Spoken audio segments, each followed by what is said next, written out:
Okay, we're live. Okay, thank you. Good afternoon and welcome to the Town of East Hampton's Architectural Review Board meeting of October 26, 2023. My name is Kathleen Cunningham and it's my privilege to chair this agency. I welcome you all.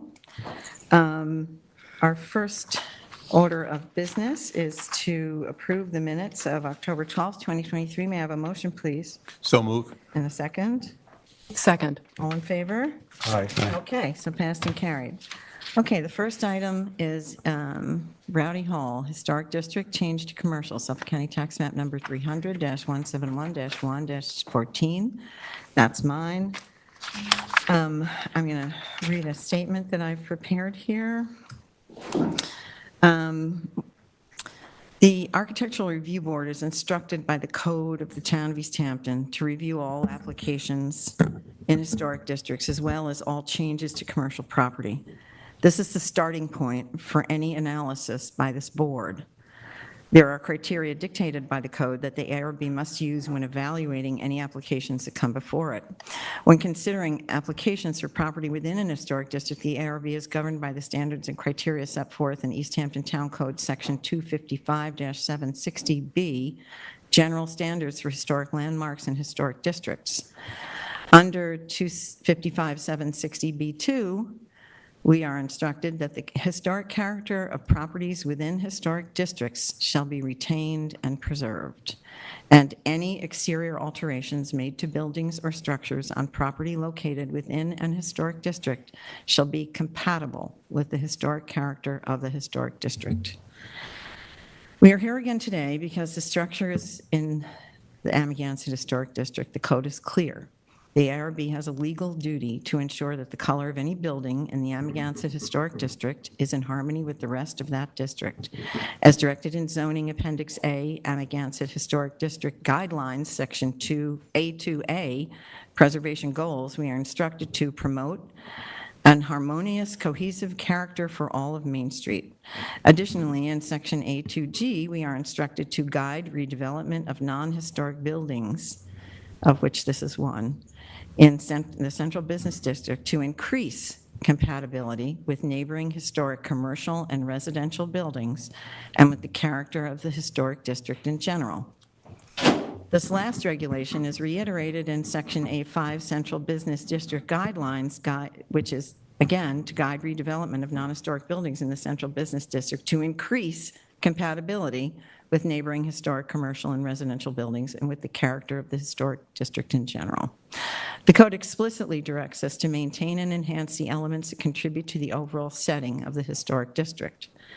We are bound by the code, not by what we think looks nice or acceptable or what we might want to do for our friends and family, to determine what is in harmony by the language of the code. The code directs us that the predominant colors should be white or wood. With respect to paint colors, the code is again clear. I don't have the code section here, but it starts with number 3, paint. Consistency in exterior finishes can enhance the compatibility between commercial and residential buildings and between recent commercial buildings and historic commercial buildings. Like the historic houses, either natural wood shingles or a white painted exterior predominate among the historic commercial buildings. Colors of historic buildings should be appropriate to their period and style, taking into account the significance of their evolution over time. Historic buildings with either natural shingle siding or with shingle or clapboard siding painted white should retain those treatments. Natural shingle siding or siding painted white along with white trim are appropriate finishes. Other colors used should harmonize with the colors of the historic districts and with the setting of the historic district. The applicant proposed 3 options, one of them black, one a dark green with deep red tones, and one option gray with black and gold. The board expressed willingness to approve the third option on the basis that gray can plausibly be said to be in harmony with this district's color requirements, again, as specified in the town code. The applicant has now withdrawn that color option and returned to the first one, predominantly black with gold highlights. It should go without saying that black is as far from white on the color spectrum as is possible. Black is the opposite of white. We take this as axiomatic and find ourselves surprised to have to explain. Nonetheless, the board will explain this again. The color black cannot, as common sense or legal matter, be considered to be in harmony with the Amagansett Historic District, which affirmatively lists the colors white, wood, and brick. In the absence of any self-evident harmony, the board turns to the applicant and agent to explain why or how black is in harmony with the color elucidated by the code.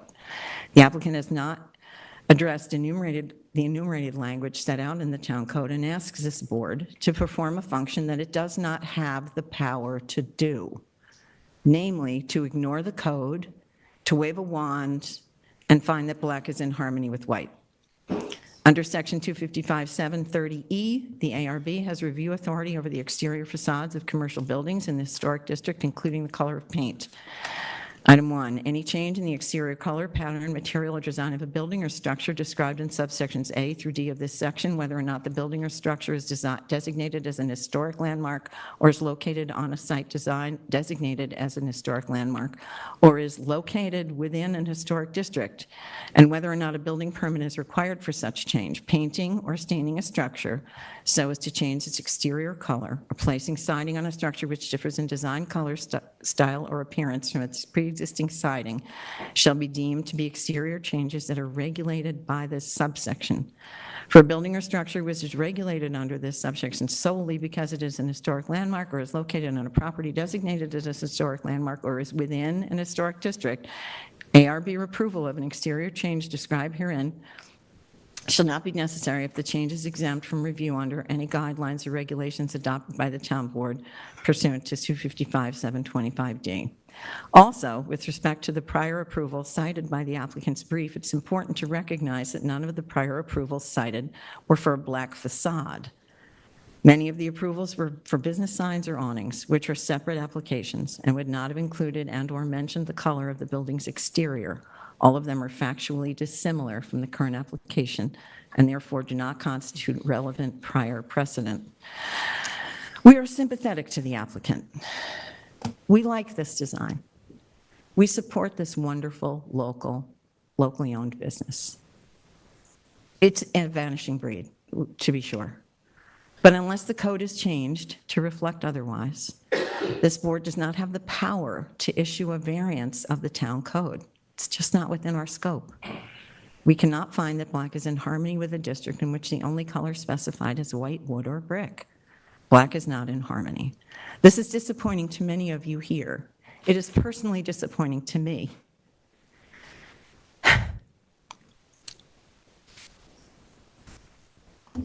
And to many of us on this board. Nonetheless, it is clearly the law.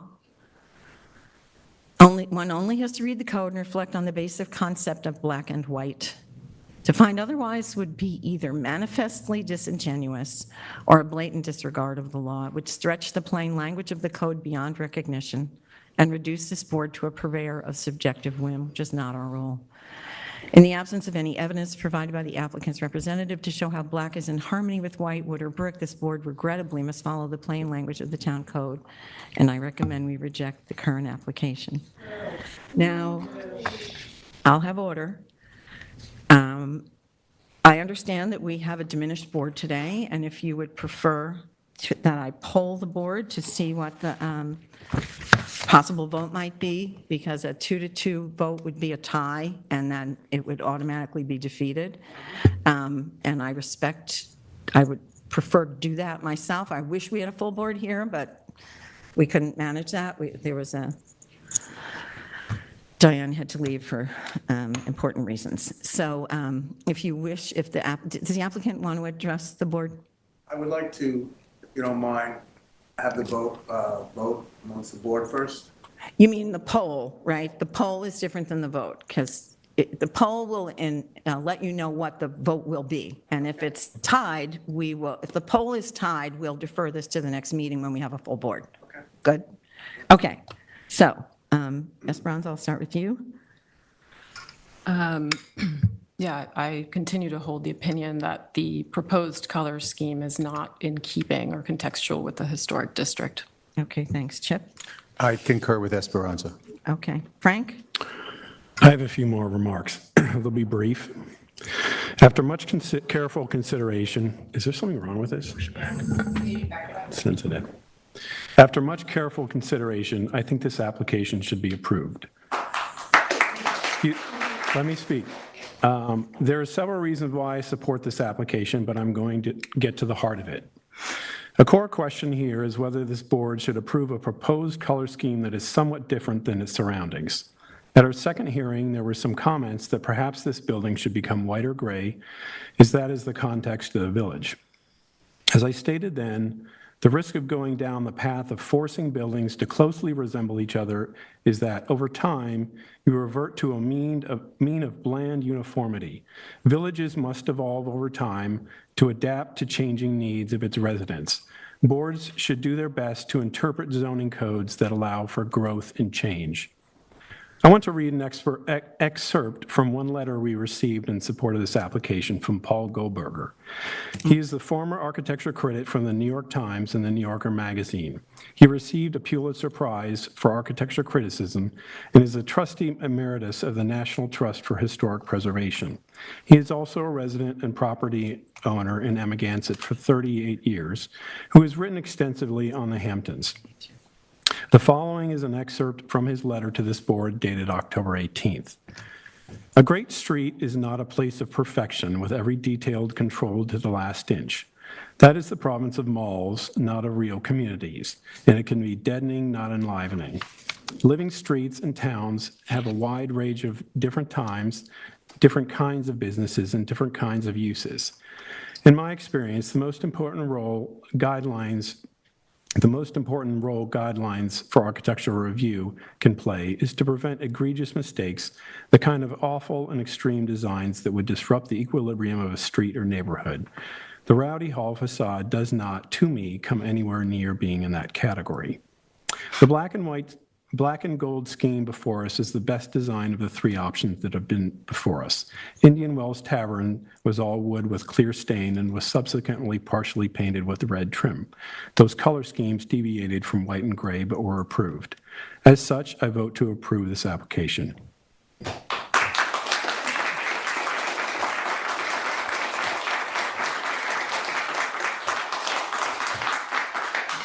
Okay, so Frank, you're the hero. So I'm going to make it's 3-1, Mark, so, Mind if I speak? Excuse me? Do you mind if I speak? Not at all. I'm John Tarbett again for the applicant. And I do feel like last time I was disrespectful to the board. Indeed. Terribly disrespectful.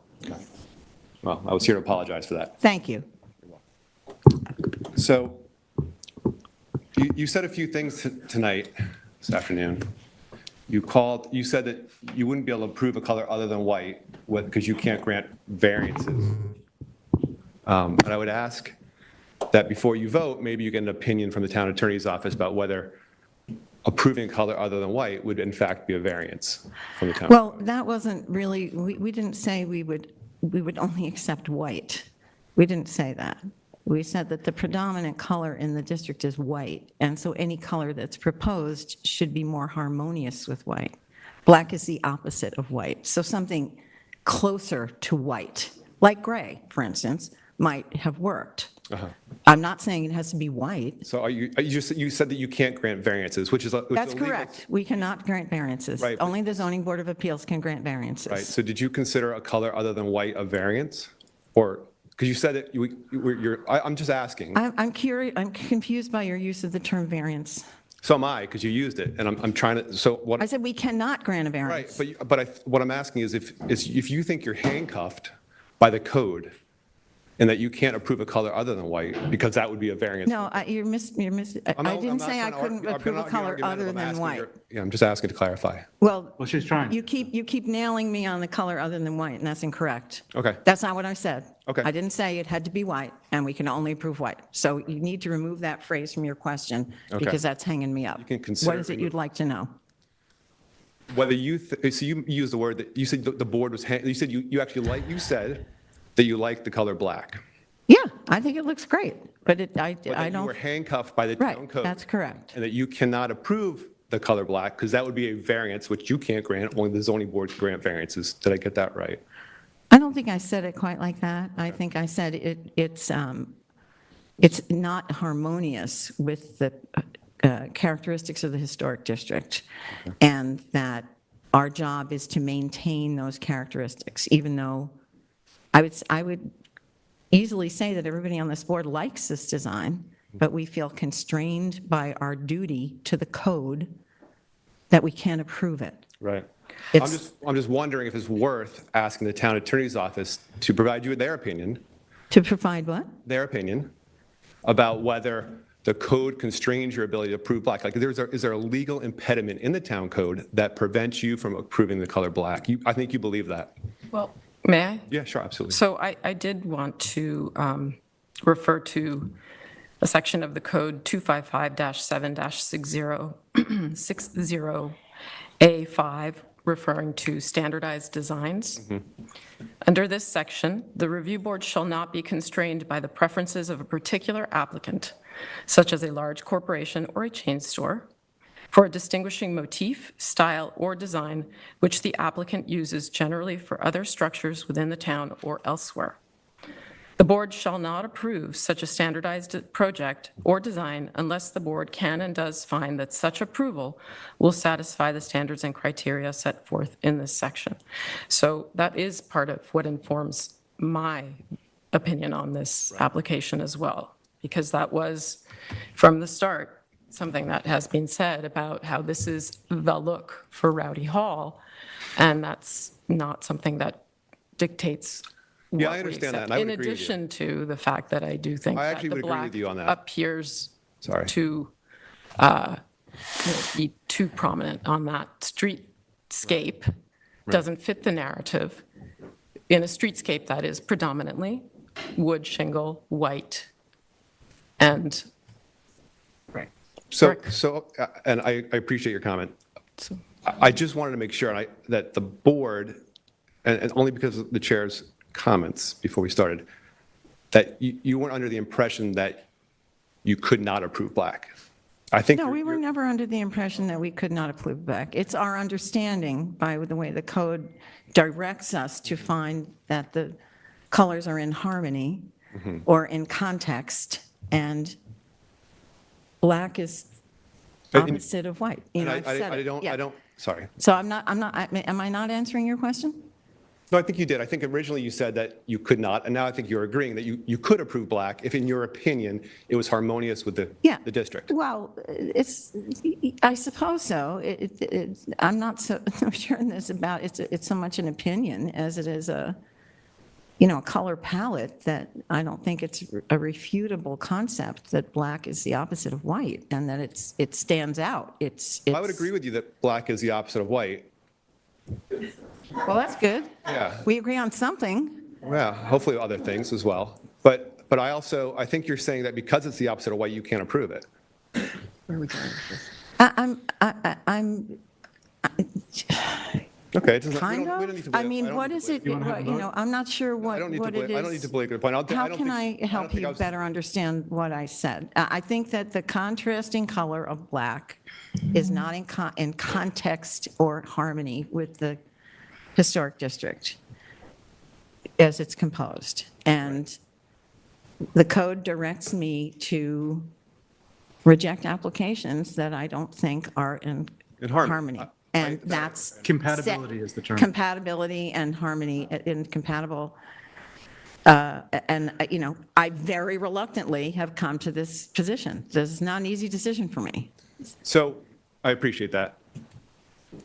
Does the fact, we did go through the effort of asking, and actually the architect on the board ended up, there's one architect on the board, they ended up supporting the application, but we reached out to a number of local architects for their expert opinions, people like Brenton Bistrian, who's a fifth-generation Amagansett resident. We read Ms. Bristerion's comments Right. in your Paul brief. Goldberger, who was referred Yep. to, Paul Massey, Tony Vermanois, who's here tonight. These are all people who went to very prestigious schools, have degrees in architectural history, American Right. architectural history, and they provided opinions free. They did this at their own volition. Nobody paid them for them. These are expert opinions, and they all think that the chosen color is in keeping and is harmonious with the district. They made in some cases passionate arguments, respectful arguments to the board. And I guess your opinion is that those weren't enough to sway your opinion on the application. Yes, we sought an opinion from an historical consultant, Mike Devonshire, and he supported our position also. We felt it necessary to get I felt that we should have a Right. professional advise us on this because it was so controversial. You know, And I didn't want to, I did notice his opinion. Excuse I me, did notice- I I'm did- still talking. I'm happy to recognize you when I'm done speaking. Apologize. Thank I'll wait. you. I'll wait. Apologize. I felt it behooved us to get a professional historic consultant's review, Mm-hmm. and he offered that to us, and his review supported our position. Right. So, look, the people that you cite, particularly Mr. Goldberger, is, he's a fantastic resource, but I think that we are looking at the code, there's a different assessment that's happening from people who are looking at the building and looking at the street and saying, well, that's not so bad. It isn't so bad. In truth, it's not so bad. But the code, I don't know how better to put this. It's like trying to drive a car with 4 flat tires. I can't go against what the code is telling me to do. It's really uncomfortable for me to do it. I desperately wish it was otherwise, but this is what I feel like I have to do. And 2 of the other board members here agreed with me. I don't know what Diane would vote if she was here, but I would like to vote on this and move along. And then if you guys want to change it or sue us or whatever your plans are, let's put everybody out of their misery and move Right. forward. Sorry, I spoke over you again. No, it's okay. You can speak now. I'll sit down because clearly, I think you made your position clear and we made our position clear. Yeah, And there's I no sense agree. in belaboring the point. Since you mentioned the historical consultant that the town board hired on Thursday and paid for an opinion, Right.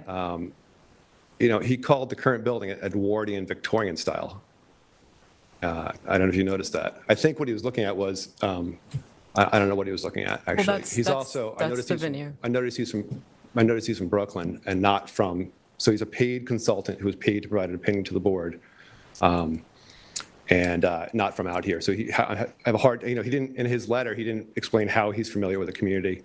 How what? How he's familiar with a community or Oh, okay. district, or, whereas the multitude of professionals that provide their opinion for free live in the community, live in Amagansett, are property owners in Amagansett, in the historic district. So these, I do think there's some value to their opinions over somebody who's hired I from don't Brooklyn. disagree with you. I don't disagree with you.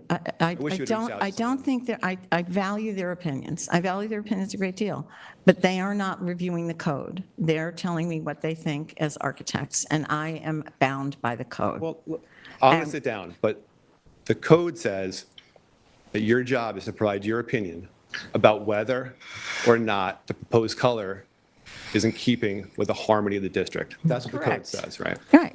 So Our I do judgment, think yes. that, people with degrees from master's degrees and doctorate degrees in architectural history who live in Amagansett, No better than we do? Is that what you're implying? no, what you said is Okay, all right. probably, but what I was saying was, you were saying that their opinions don't matter because they don't know the code like I you didn't know. say their opinions didn't matter. I was quite clear in saying to you their opinions did matter, and that I had a high level of regard for their opinions, because they are well-trained people.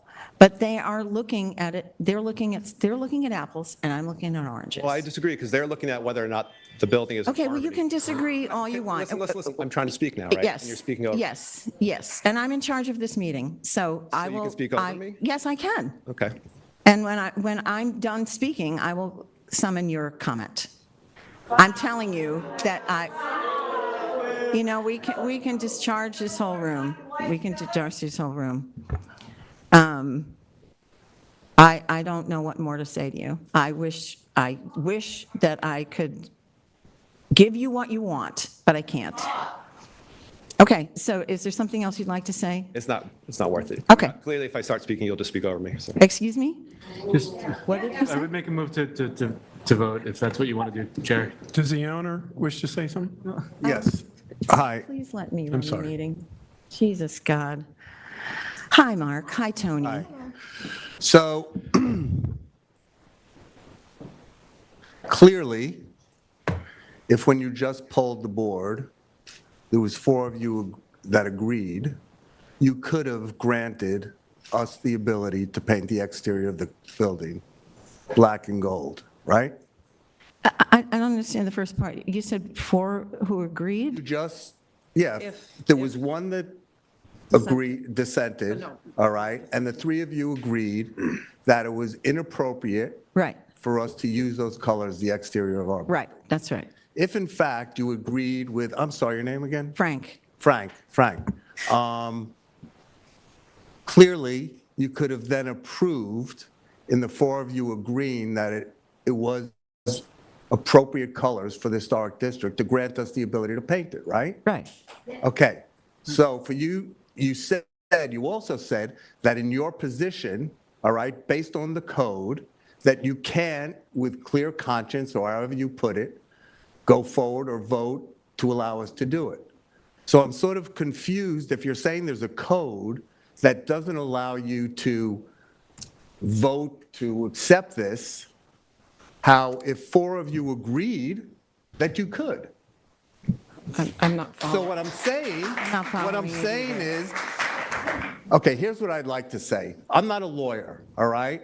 I do understand the code to be that you guys need to, in your opinion, all right, approve those things which you feel is in keeping with the contextual nature of the historic district, correct? Well, Loosely, okay? loosely. Okay. not So what when we I came feel. to this process, I wanted 2 things.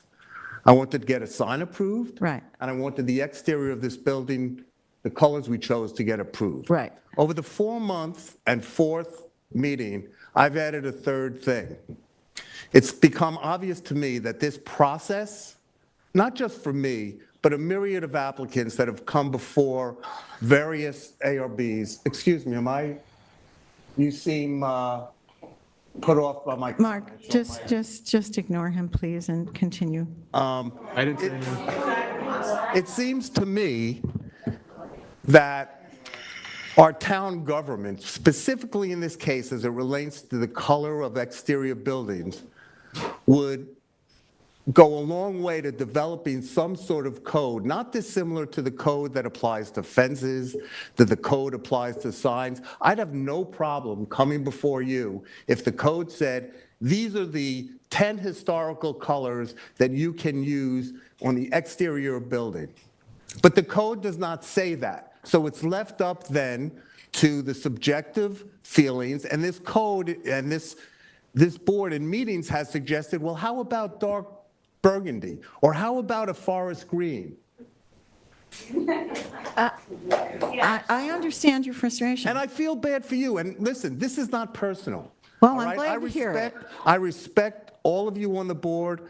I hope that people here respect you. You're just trying to do your job. You're not getting paid a lot of money. You care about our community. I get it. All right? And it's not fair to you to have a code that's so ambiguous that you have to enforce your opinion rather than saying, to me, Mark, these are the colors you could use. It's specified exactly in the code. I And it's a understand. disservice to the board, and it's a disservice to the applicants. So the 3rd thing I would like to get out of this is that our town government realizes by the exposure that this is given the process, that they actually get into thinking about how can we change this? How can we give the board the tools that they need to enforce the codes that we feel are applicable or are important to our community? 100%. But they don't exist like that. I So now I'm understand. subject to Right. this particular boards in this particular case. And I'll give you a perfect example. Gordon's Restaurant, all right, has been in Amagansett long before a lot of these stores that are now on Amagansett Main Street. Mm-hmm. A ARB, Architectural Review Board, was part of the process that said, you know what? We're going to allow you to take the white, clapboard, all that stuff down and put in a restaurant that has sliding glass doors. What is the effect of that on the historic nature of this Amagansett district versus me taking No, a I building, hold understand. it 1 second, Yeah. taking a building which is painted 3 colors, which this board approved, all right, is basically 30% black as it exists now, all right? The historical difference in allowing us to do that is more than allowing the ARB or allowing Gordon's to be changed the way it is. I understand your frustration, Mark, and I can't discuss the Gordons. I wasn't on the board at the time. I didn't review just the used it by way of application. example. I And I take guess- your point. I really take your point. I understand. I just feel as though Listen. this is the code we're stuck with. Okay, And it's these not are a the code, rules it's an I need opinion. to use It's to. not a code, that's the problem. The code. Harmonious is it's- an opinion. Yeah, harmonious is an opinion, all right? Contextual nature of the historic district is an opinion. I understand that. Code is you cannot have more than a 4-foot fence. That's I get black it. and white. I get it. It's mathematical. All right? So I'm not here, I would really hope, this, like I said, that out of this process, that the town government takes a look at this 100%. and the whole process of I agree. sign applications and paint and all that to make it more, Make it easier. Yes, make it easy. as Make it well more as the black and white. applicants. I would say that if that, and I agree with you, these guidelines do need to be updated. I would say that if color restrictions were really labeled out and laid out, you might not like that either. Well, So I might, let's- but you know what? Let's say Process would be that clearer, yeah.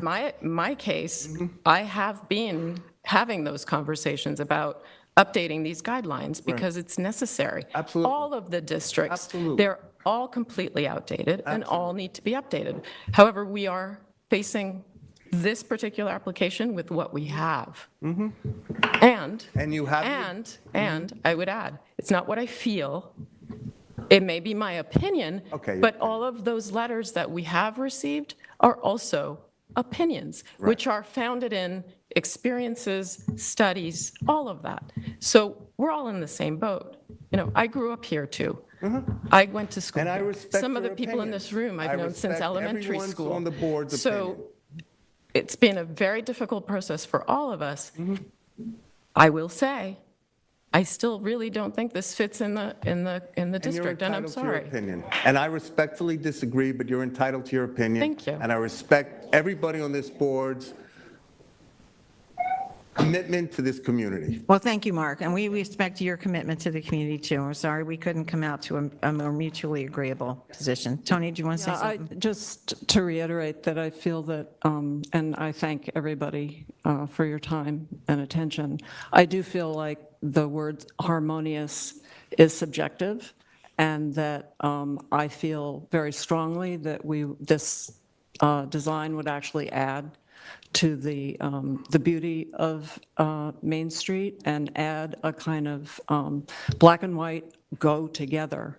They're not contrary to each other, but rather are harmonious, in my opinion. Okay.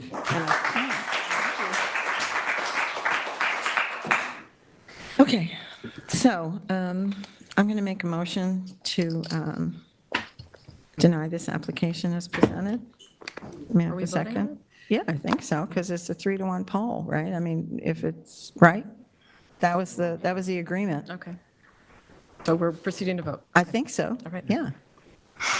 May I have a second, please? Second, What was the motion? Just so, to deny Reject this the application. as proposed.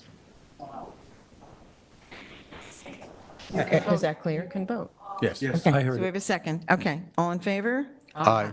Opposed? Opposed. Okay, all right. So sadly, it's denied. Thank you. We'll look forward to your next submission. Okay, next up is Historic District, Mallow Jones, Suffolk County Tax Map Number 300-80-1-6.4. Okay. Going to take a This minute. is an historic district application. Yeah, we'll take a minute for everybody to filter out. It really irks me when we're accused of Yeah, behavior. I understand. Yeah. I said it really irks me when we're accused of behavior. It was a linguistic twisting of everything. They were twisting your words. I understand. It's what lawyers do. I have lawyers all around me.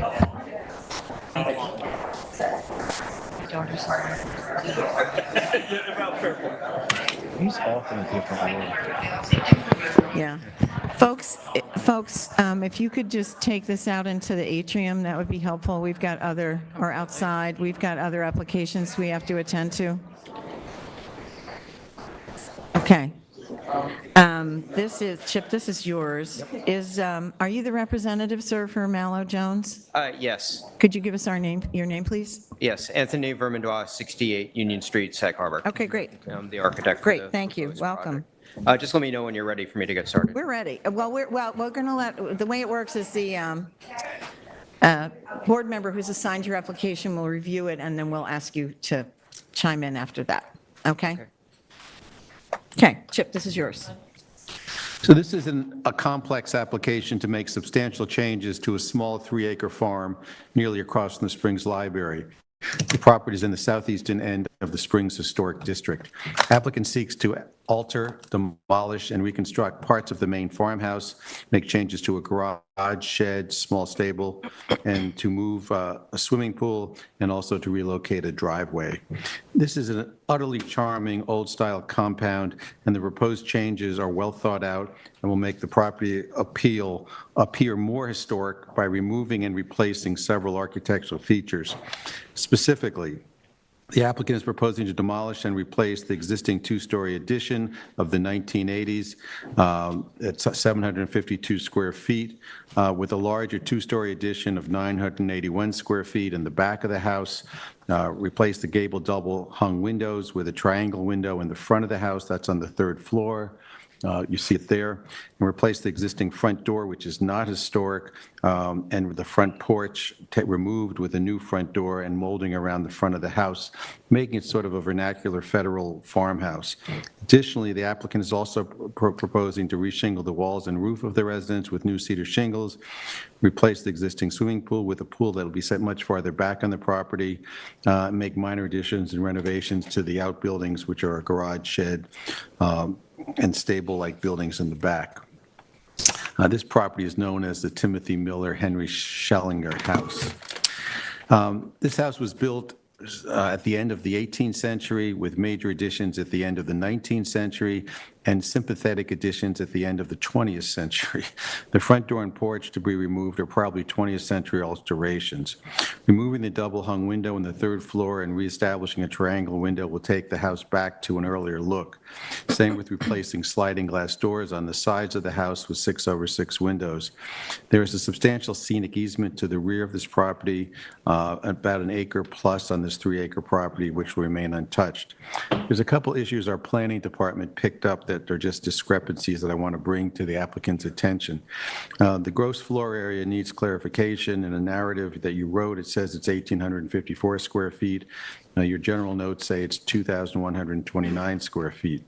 To give you a sense of the scale, 13,000 square foot is permitted, so they are way under. We also need the heights of the new addition, and we need the height of the existing residence.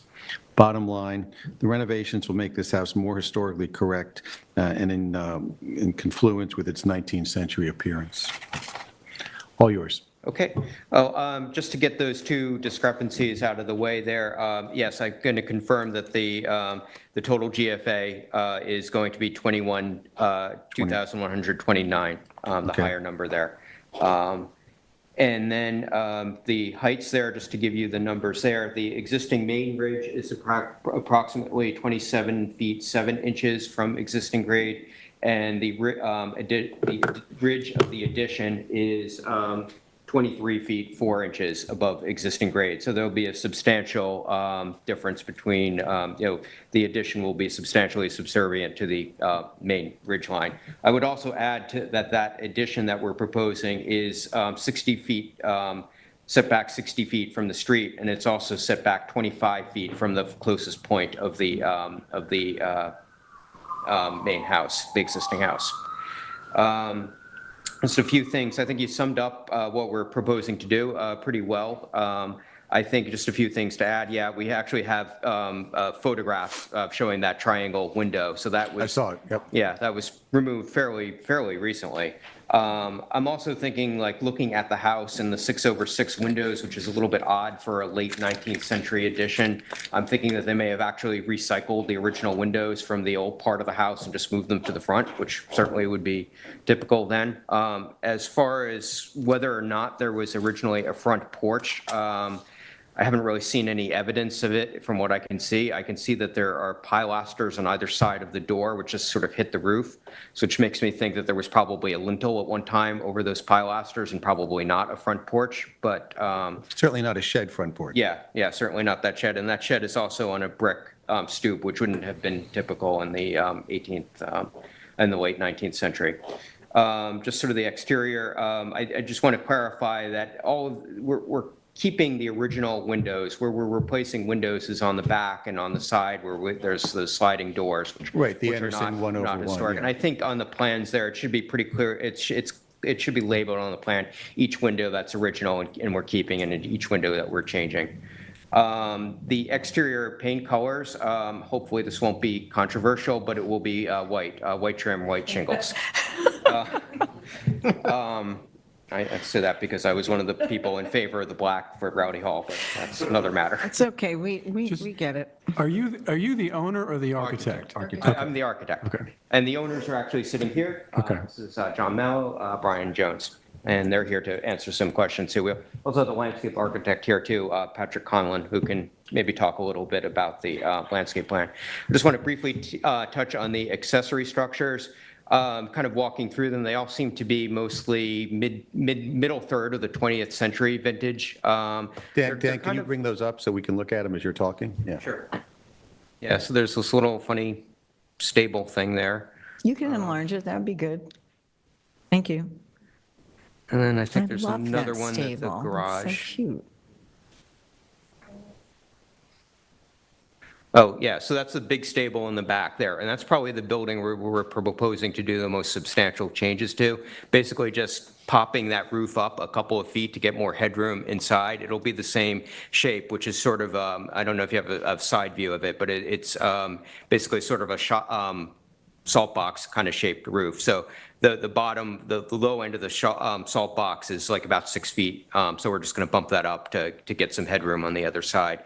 There are a couple of dilapidated buildings tacked onto the back side of that, which were just, they're not salvageable. So we're just going to rebuild them on more or less the same footprint to kind of keep that same idea of a sort of stable that got added to over the years.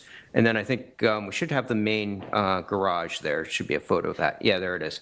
So basically that, what we're going to do there, or what we're proposing to do there, is basically, we don't like the way that driveway just kind of loops around that beautiful big tree in the backyard there, and it really detracts to the rear facade of the house. So we want to move the garage door 90 degrees towards the street face. Street front. Now that garage is probably, I would say, at least 100 feet back from the street, so you're not really going to see that door from the street. And then replace the existing garage door with just sort of a large picture window. So Dan, could you bring up, I had a couple photographs. I think everyone knows this property by the entrance piers that are on the road. There's a set of columns. Can you bring that up? That's the side of the house with those sliding glass doors. Keep going. That's the other side of the house on the driveway. So that's the entrance pier. So that's the way you enter the property. And then the driveway goes straight back and makes a loop in the backyard of the house. And you know these pillars because they're right across from the Springs Library. Okay, so, yeah, so I'm going to turn it over to the landscape architect. One just sort of personal note on this project. My grandparents lived about a quarter mile down the road from this house, so I kind of sort of very vaguely remember it even from when I was a little kid. Oh, that's nice. Okay, so, Patrick, do you want to talk, or Brian, do you want to do this? I think talking about moving the pool would be good. Yeah, I think let's talk about the. Yeah, the northern- driveway, yeah, And the driveway. the other thing that, we received a letter from the Tepper Marlins, who are a neighbor, who were concerned about the relocation of the driveway because your proposal is right, abuts their property, I guess, so that'd be great. Do you want to? Sure, yeah, I don't think we have to take in any particular order, but My name's Brian Jones. It's my husband, Jonathan Mallow. welcome. We own 763 Springs Fireplace. And as you mentioned, we're excited to be stewards of this historic property and to kind of bring it back to what is more fitting with the Springs Historic District. So I'll kind of tackle the pool relocation in addition to the driveway proposal location. So currently our pool is tucked back behind the garage and the shed, which you can see kind of over there in the dotted demolished line. And we're proposing to push it further back into what's currently a meadow, and Patrick can touch a little bit more on the typology of the pool, but it's basically kind of meant to sit within a meadow. So at eye level, when looking back, you'd still kind of read meadow continuing Oh, further that's back. nice, yeah. Currently, our pool on the other side of that fence on the north is actually the Tepper Marlins driveway. So when you're in our pool, Right. You hear them get in and out of their Right. car Right. every day. So it sort of, if you will, infringes on our enjoyment of our No, pool. no, I get it, yep. But also, the pool is 70 years old and is falling apart and is not- 70 years I'm sorry, it was built in the 1970s. Say, wow, that's a No, I promise. pool. It's a pond now. It was built in the 1970s and is the structure of it is not salvageable. Yeah, that's It's actually, fine, yeah. it's actually a little unclear from the town records when it was built, because the records say vinyl, and it's cement. Oh, is that right? But there are structural issues with the cement that cause it to be, structurally. No, I understand, yeah, gunite, compromised. they don't last forever. The gunite has to be redone from And then time in to addition time. to that, as you can imagine, and as you know, the house is quite close to the road because it is a historic house, and Springs Fireplace did not used to be as busy as it is. So in addition to the pool being directly next to our neighbor's driveway and garage, it's also just much closer to the road, so when you're there, you That can't. makes sense. I think the relocation of the pool is an improvement, and I don't have any problem with that. So then that brings us to the driveway. Currently, as you can see again here, the driveway loops around the back and encompasses this beautiful old tree.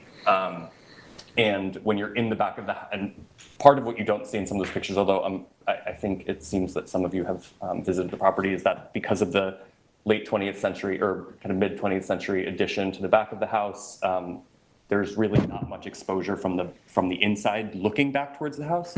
But what we do see is, a paved driveway, which feels very not historic.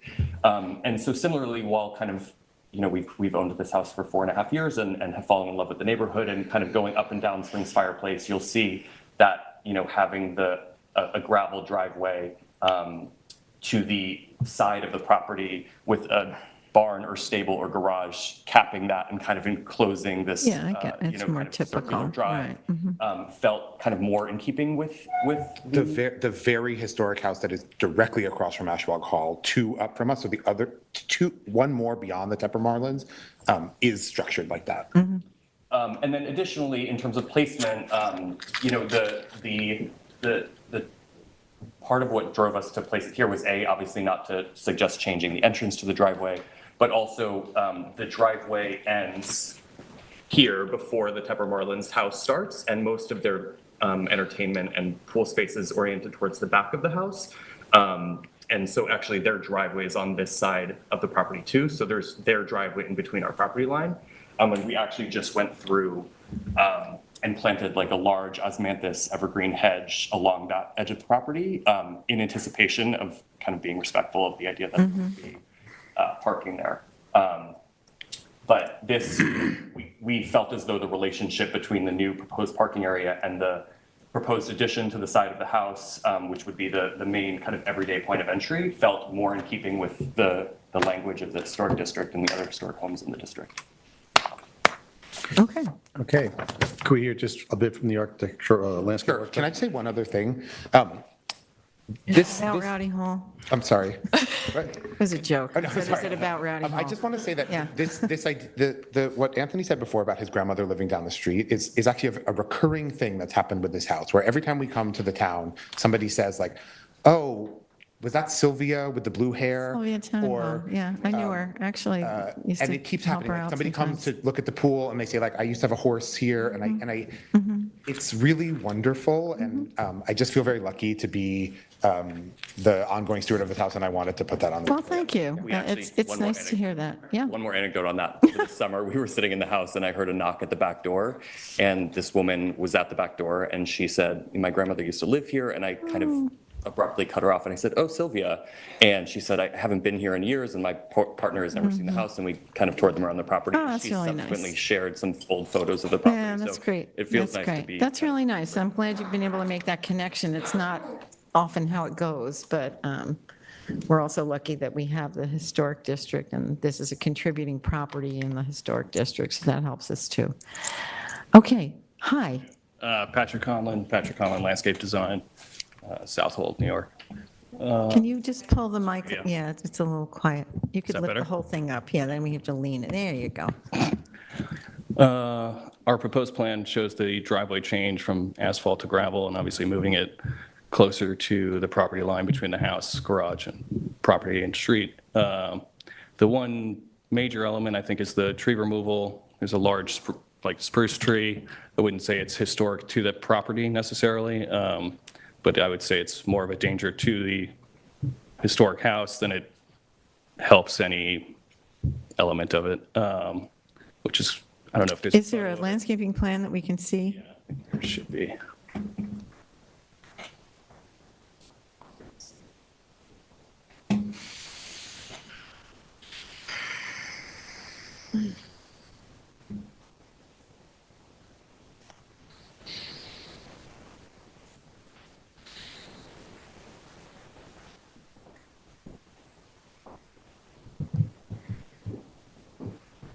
While we're waiting, I do want to, this is loud, I want to mention, just say to the owners, it's nice to hear the word steward. It's not used enough. And my impression of this application is you clearly made an effort to be the steward of this property. It's appreciated. Here, here. You could just keep talking, and maybe once we get the plan up, we don't have to wait. Sometimes the technology doesn't keep up with us. You know, it's like the girl with the curl. When it's good, it's great. When it's not, it's awful. Okay. I don't think there was a Mr. Collins, you can just keep talking if you wouldn't mind. Yes. Got it. So I'd say it's probably a 50, 60-foot tree, Okay. probably a 2-foot diameter with girdled roots and on an incline. The area it sits on is on an incline. Our intention is to remove it and rebuild the driveway in its proposed location, simply because it's unhealthy. It should be on there, outlined in red, next to Thank you, Julie. the existing garage. Do you have that in your packet? Probably too small there. Yeah, I'd say, not something you'd want to keep Where's around the close to tree? your house, long-term. It's like an old Rockefeller. And we did have Way overgrown. a Right, and this is already, this is. tree expert come and look at it and agree that it should go. You just need that Trying to letter think. from them? Okay. We did have an arborist come and May not look have at the as tree much. and advise that it should go. They think that's probably, You could just move ahead with this. okay. Okay. Is there any, does anybody have any other questions for the applicant? Esperanza? No, I don't think so. Okay. Frank, did you have anything you wanted to contribute? Don't think you're getting a lot of objections here. Yeah, you should have applause, really. Yeah, really, we should Yeah. stand up and applaud for you, yes. It was- I it can't was- tell you how refreshing it is to have somebody come in and say, we're the stewards of the property. If only we all took that It was approach. one of the most complete and full applications we've And received in a isn't long time. that a delight in With its lots own of- way? Lots of Yes. supporting So material. well done, well done, everybody. Yes, yes, thank you. Okay. All right. So, would you like to make a Sure. motion? So I make a motion, we approve this project as submitted. Who? May I have a second, please? Second. All in favor? Aye. Aye. Okay. You're done. Thank you. Off you go. Good luck. Good luck with everything. Okay, now we're on item 3, 50 Northwest LLC. This is for roof height, which is a very unusual application. It's a minor part in the code where the ARB has the ability to grant a higher roof than the code permits if certain criteria are met. Suffolk County Tax Net number 300-91-1-20.3. I happen to know Mr. Bregman is here on behalf of the applicant. Welcome, Mr. Bregman. This one is mine. What did I do with it? Did I put it away? No. Sorry.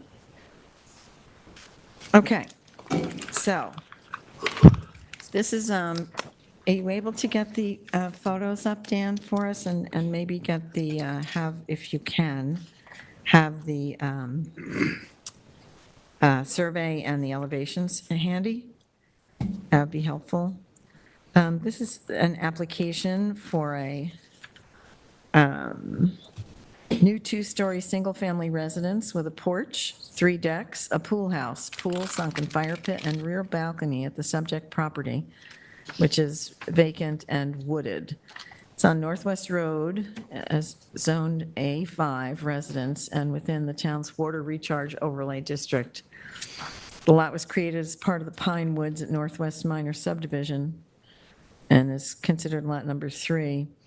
An application is for has been made to the ARB for an exception to the 32-foot maximum permitted height for a gabled roof within the town's residential district. Specifically, the applicant is requesting that the board approve the single-family residence at proposed height of 35 feet, which is 3 feet in excess, to avoid excess soil removal from the subject property.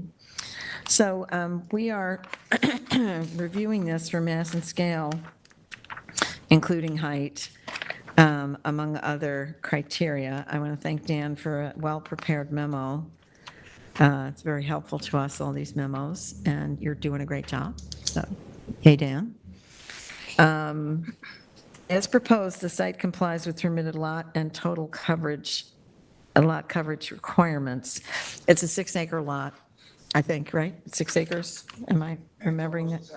Almost 7, okay, so yes, 6. And it's on the, it's at the end of a cul-de-sac. Are these my pictures or yours? I sent, it doesn't matter, I was just curious, because I went to visit the lot a while back. So it has been, it was cleared already, because I think there was a plan for a house, but then that fell through and it changed hands, so this is the proposed, this is the building lot. Yeah. Anyway, the height, excuse me, is proposed at 35 feet, and that's really high.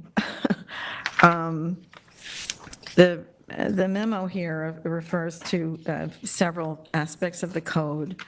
I think that the main issue that I'm having is that I don't really understand why it has to be that high. So, Mr. Bregman, maybe you could just come, or somebody who is in charge of these plans can explain why you need the additional height.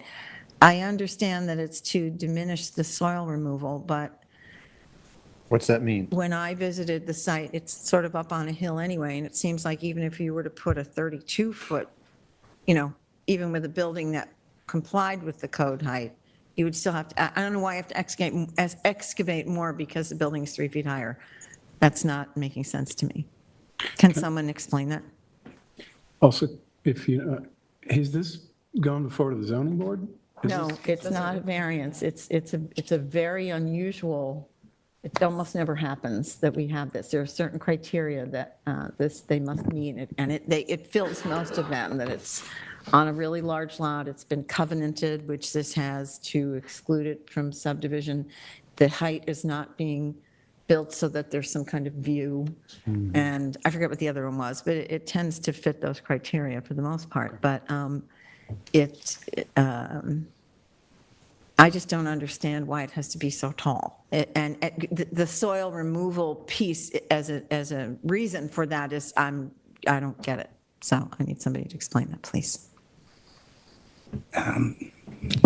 Good afternoon. Eric Bregman, 10 Gingerbread Lane in East Hampton. Nice to see you. Good to see you, too. The short answer to that is, as I understand it, and the owner and developer is here and can speak directly, Mr. Porco is right here. As I understand it, the property is sort of flat, but it's a very gradual rise. And putting the house where it's already cleared, they could build that house by cutting down some of that area and building a house so it would be 32 feet above pre-existing grade. And they have a permit to do that. So theoretically, they could do that tomorrow.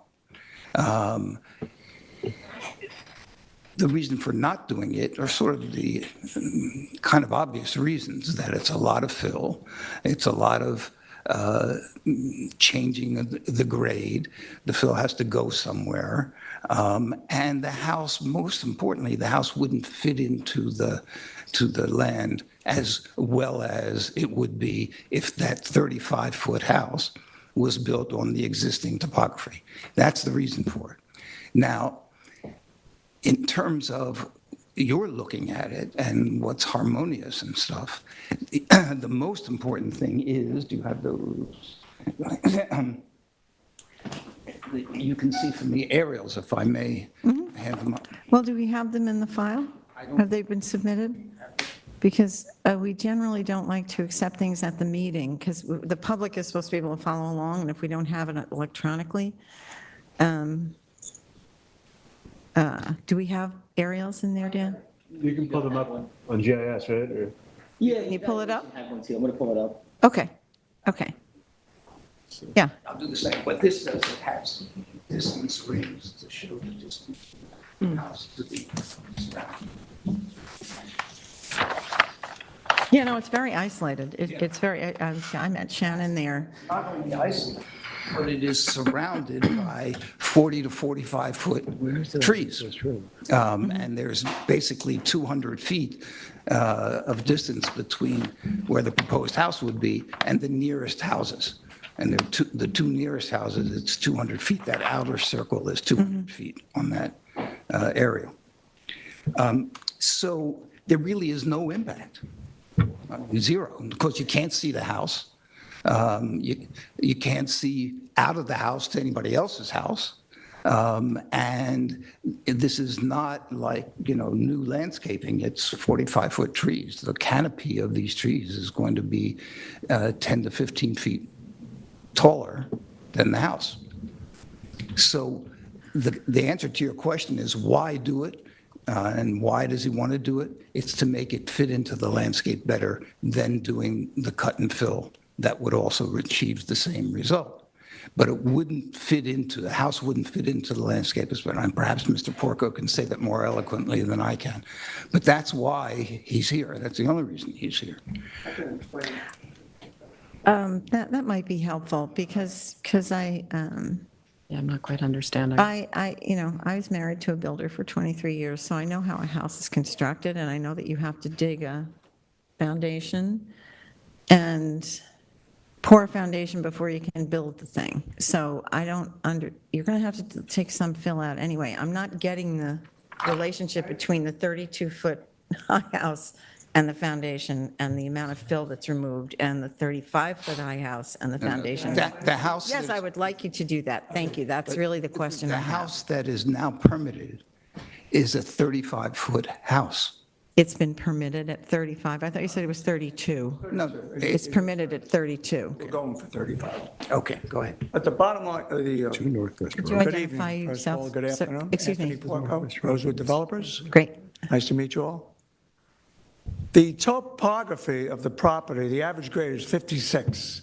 So keep that number in mind, 5.6. That's where we are allowed to measure our distance to the ridge. So the only thing that's going to be 35 feet is the ridge of the house. Of course, eaves come down, the rafters come down. As you go towards the back of where the house is going to be placed, it climbs 3 feet. to 59. So we would have to cut from the front elevation of the house back to where the house fits 3 feet to 59 feet. And I would take out a substantial amount of fill and disturb ground. It would not blend into the landscape of the natural topography that there is now. We're talking about 3 feet difference in height, which is approximately this, 32, 35. My opinion, I don't think it's asking for a lot, 3 feet. You're already at 32 feet. And as Mr. Bregman said, we have 40-foot trees around the area. The house would fit that much better, keeping the natural grade, going towards the back, and you have a walkout to the natural grade. Leave the tree line, leave all the natural vegetation. I even elected to put, I get crazy when it comes to landscaping. So if you want to look at my website, you can see some of my landscape packages. I would soften the house up, all the elevations, with some large 10, 12, 15-foot trees to soften it up. But my main concern is not to have the back of the house sunk into a hole and disturb the groundwork of the woods and the... Okay, and so you wouldn't be doing that if you built a 35-foot high house, but Correct. you would be doing it If I did you 32. 32. Because again, we're starting at 56. Go back. Well, I want to ask you a few questions about the house. Hopefully you have this information. What's the height of the ceiling in the basement? It's 11 feet. That's really high. I'm sorry, yeah, what is it? What are the floor Basement heights? ceiling is What are the 11 floor feet, heights yeah. of the first and second floor? First floor is 11, and the second floor is 9. Yeah, so there, you can, That's part of it. that's part of Yeah. it, yeah. I'm sorry? Well, I would say that's what we would attribute to the exceeding, Well, 3 11 feet. foot on this size house, and the style of the house is very normal. what is the GFA of this house? The total square footage, first and second floor, is about 9,500 square feet. 9,500? Northwest Road 2. This So- road's called Northwest Road. 9,000. Another question, this might be a little more, what is the difference in the first floor, finished floor versus grade? Where are the, like, not to get too technical, but what is the detail of the first floor joists relative to the foundation wall? Does your foundation wall come up and then your floor joist sit on top of it? That's the other thing I did. To minimize the height, I sunk the floor joist into the foundation. Okay.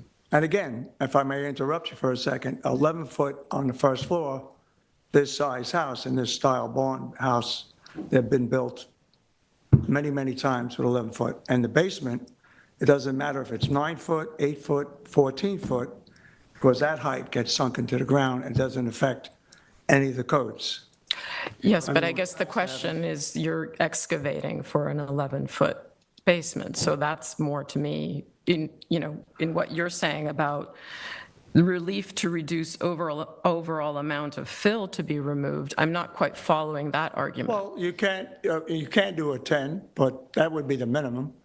My architect suggested me to do a 12, but I told him no, because my point in hand, I want to limit the amount of dirt that has to come out. But 11 is not unusual for that size house. Again, you have no windows in the basement, so you want to get some volume. It is a finished lower level.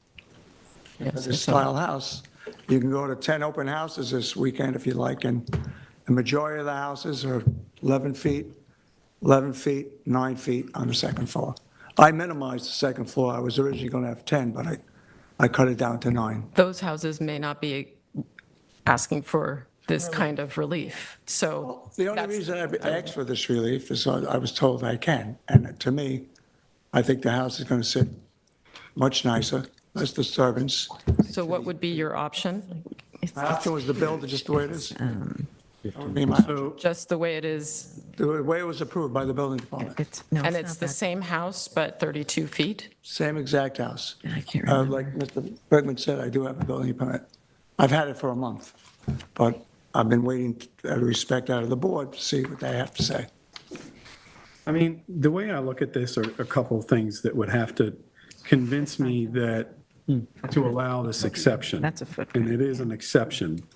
One is hardship, that you've demonstrated a hardship that other homeowners don't have. I'm frankly not hearing it. And another thing is,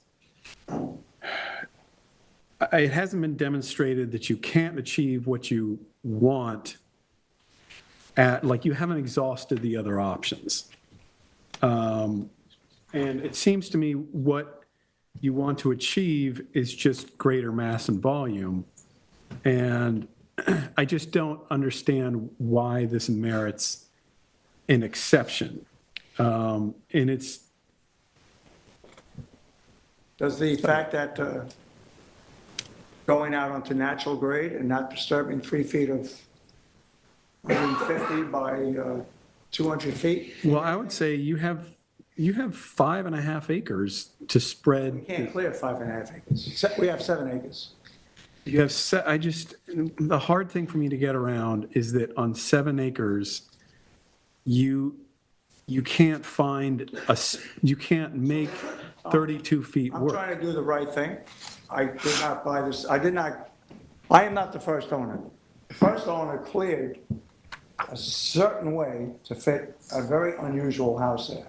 It had an indoor pool, it ran 150 feet, so it's cleared already, and I was told, so I'm trying to abide by, is I need to take a house and fit it in the area that's already cleared, which we've done. I've spent a lot of time designing a house with architects that will fit in the exact cleared area without disturbing any other wood line.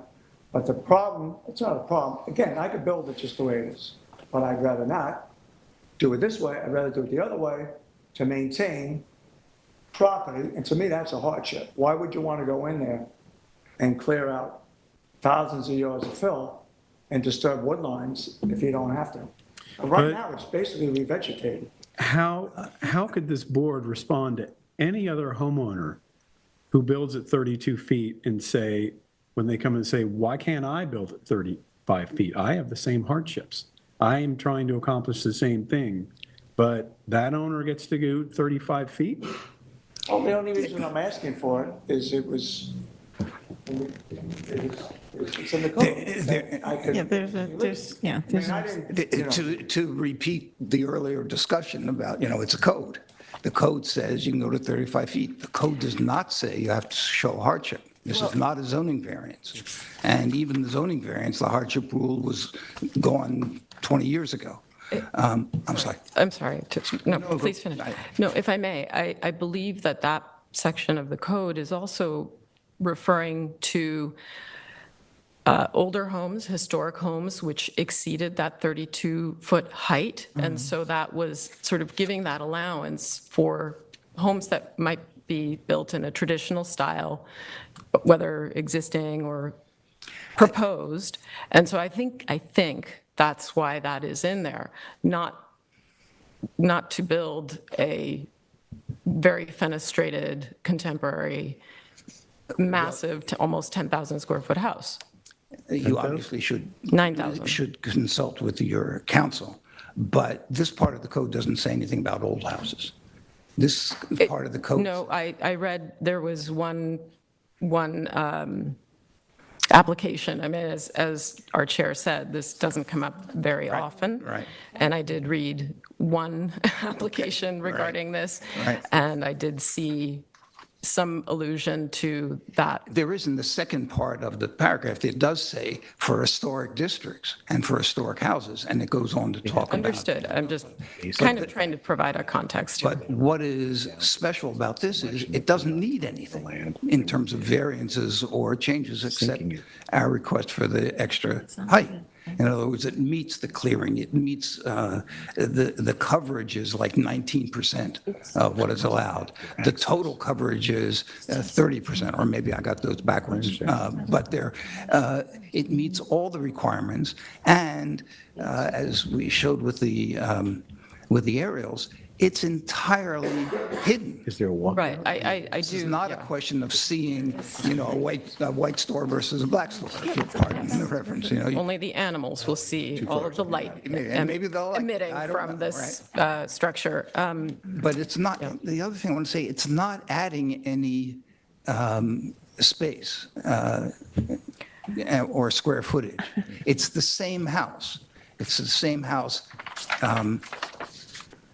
The pre-existing grade, if you started at 56 feet, it would be 35 feet. If you went to where he wants to build it, which is now 59 feet, and you, not digging down for a basement, but you reduce that to 56 feet, then you could build that 35-foot house, and it would be 32 feet above the pre-existing grade, which is the standard. In other words, and that's what I was trying to explain, and I'm sorry if I wasn't clear about it. If here's where the pre-existing grade is, you put 35 feet, it would come up to here. Take the grade down to here, put the 35 feet, so it would be 32 feet above the pre-existing grade. So we would That's actually right. be It's the same house, it's not a different house. 3 feet less. I don't know why I'm not following. Right. It's sinking the house versus not sinking. Yeah. It's kind of- like a sunken tennis court, except it's not Yes, that extreme. exactly I like mean, that. that's So what you're saying is that the floor of the basement would be 3 feet deeper? No. No, no, no, no, no, no. 25 would be 3 foot. We would have to excavate 3 feet less. If this is the existing grade, right, that would be lowered to here.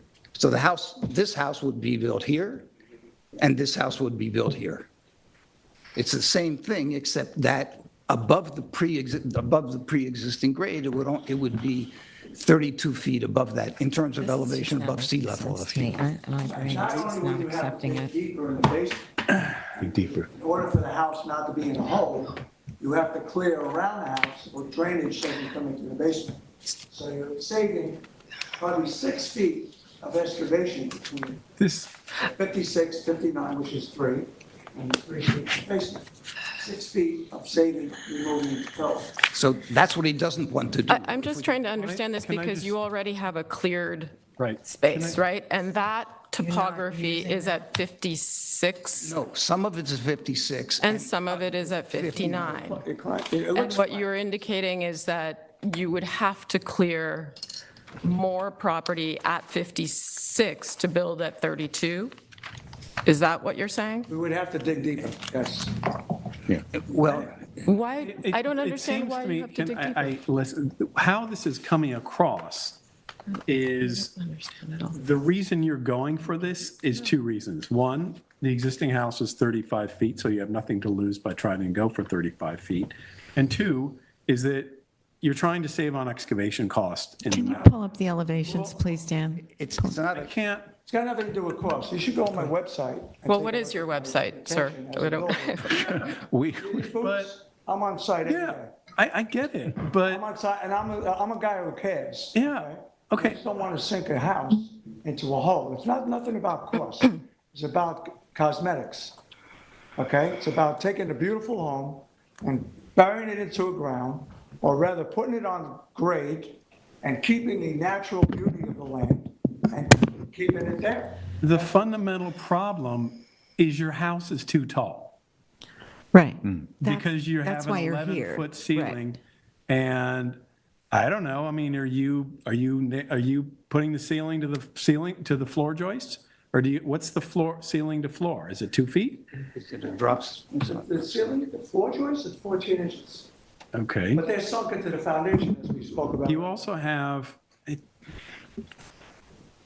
don't know. So I've expressed what I think. I just am not convinced that this merits an exception, that you can't achieve a beautiful big house at 32 feet like everybody else in East Hampton. Sure I can. Of course I can. But again, I'm going back to the topography. Would you rather see a house sunken into the ground, disturbing a lot more area on the lot, Or would you rather see it on natural grade? We're talking 3 feet, not 30 feet, 3 feet higher, and having a natural scene, walking out and not disturbing. I'm not trying to be difficult, really. I'm really not trying to be difficult. No, I'm struggling to understand this. It's just not following a logic that I can apply to my brain. This is grade, 32 feet. You're saying you have to sink that house in 3 feet to build a 32-foot high house? 56 feet. No. Can I interrupt? He's arguing that to achieve that design Yes. at 32 feet, he has to sink the house. My argument is Make a 32-foot It's high not house. that make a design. 32-foot Okay, house. I see. Okay, thank you. Yeah. That clears The it. house is too big. The house is just too tall. big. So was this house designed for this lot, or did you bring this project to this lot already? Okay. You knew it was over too high when you designed it, He says he's already got approval. because you looked at the, I was going to build it at 32 feet, yeah. Right. at the 56 first floor level. But then I was told that there has been other cases that, based on the topography, the location of the lot, and the size of the acreage, I may get relief because it's really not going to impede any neighbors. No, I get it was worth a try, yeah. But this, We're talking about. But right, I understand it's 3 feet. 3 feet. I understand. But you could build the house without sinking it if you diminish the height of the house to 32 feet. Then you destroy the lines of the house. Well, that's not what I'm just asking if that's physically possible. We tried many times, but this is already a 7. Excuse me one second. I'm not going to get into redesign. It's already 11, 12 pitch, okay? You bring down that roof any lower, you're gonna make it look squatty. This is a modern barn-style house that's been built all over East Hampton. I'm sure you've seen many of them, Regrettably, yes. which is very familiar to a lot of the architecture here. You say it's too big, it's too tall, 32 feet is pretty much standard. Between 30 and 32 feet is pretty much standard for most of these homes being built. Yes, I'm asking for 3 feet over because of the topography of the land. Right. I'm trying to minimize digging out the foundation, digging out the Yes. backyard, As you digging said, out the side right. yards, Okay, and diminishing right. the So, landscape. okay, so one of the things that we can. if I may, because there was an open question, I'm Yes, sorry, I sure. don't mean.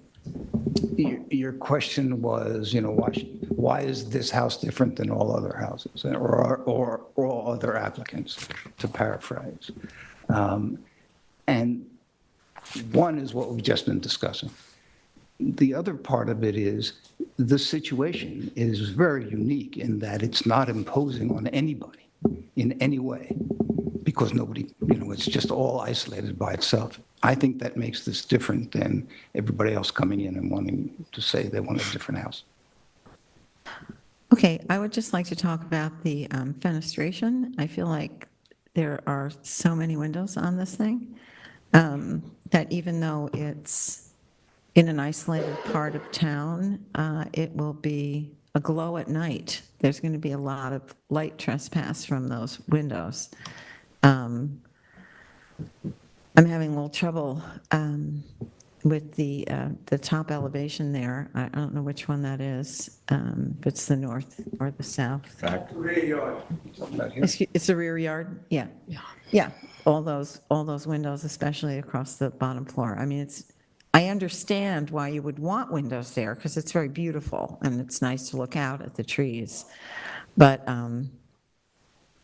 Those are actually, most of those windows, like 80%, are egress windows for bedrooms and bathrooms.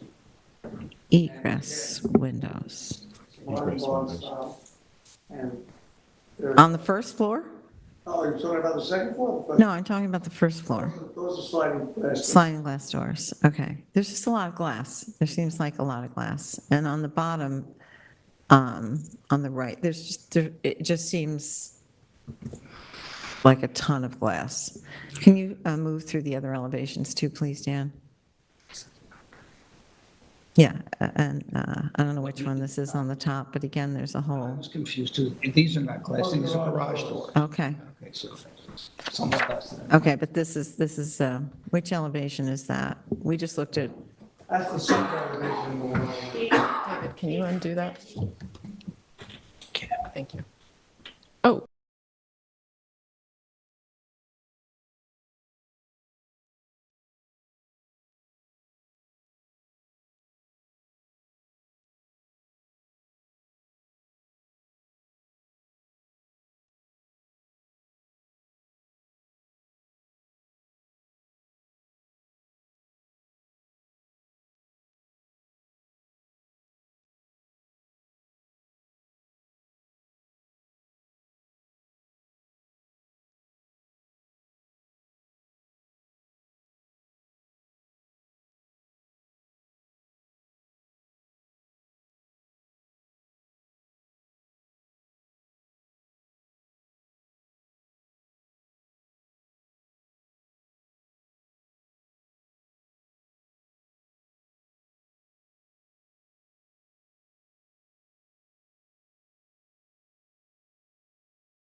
Nope, nope, oh, yay, oh, yeehaw, well done, thanks very much. Thank you. All right, so, So if I can speak to that Yes. concern, I think, again, what is, I think, unique about this property I'm is- sorry? I think what is unique about this property is that there is no light pollution that affects anybody.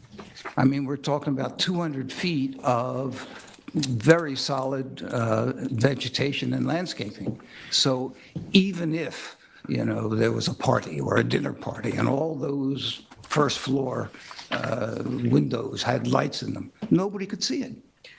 And your job is to make sure that a project that you approve doesn't impose on a neighborhood, is harmonious with those who are living around it and with the styles. And this is not going to change that. It's not going to make it unharmonious. Right. It's a kind of unique situation. I know it's a unique situation, I just, I can't get behind the logic of it. That's the problem. I can't get behind the logic, so, Well, of the, you know, 3 feet excavating, the reason for this is The to height. You can't remove get behind less the soil and behind the height. So, I'm gonna, well, again, you spoke earlier at some length about the code and being bound by the code. And, I'm not referring to any of the feelings in that hearing, but this is a code that says you can get this as long as it meets the other standards. And those other standards are to be harmonious with the neighborhood. And I think you said in harmony, in context, et cetera. And taking those concepts, which are the concepts of the code. Yeah, no, I if you understand your do point. that, Yeah, I understand your point. David? It do you- doesn't require yeah. hardship, and it doesn't require uniqueness. What- Okay. In this particular case, there is no disruption of the harmony. But part of No what... disruption yeah. of the context. Right, but part of what I think is being presented is that it is unique. So, I don't, David, Yeah, I it mean, is are we unique, within and our... that's- and- excuse me, sir, I'm going to consult with my own counsel.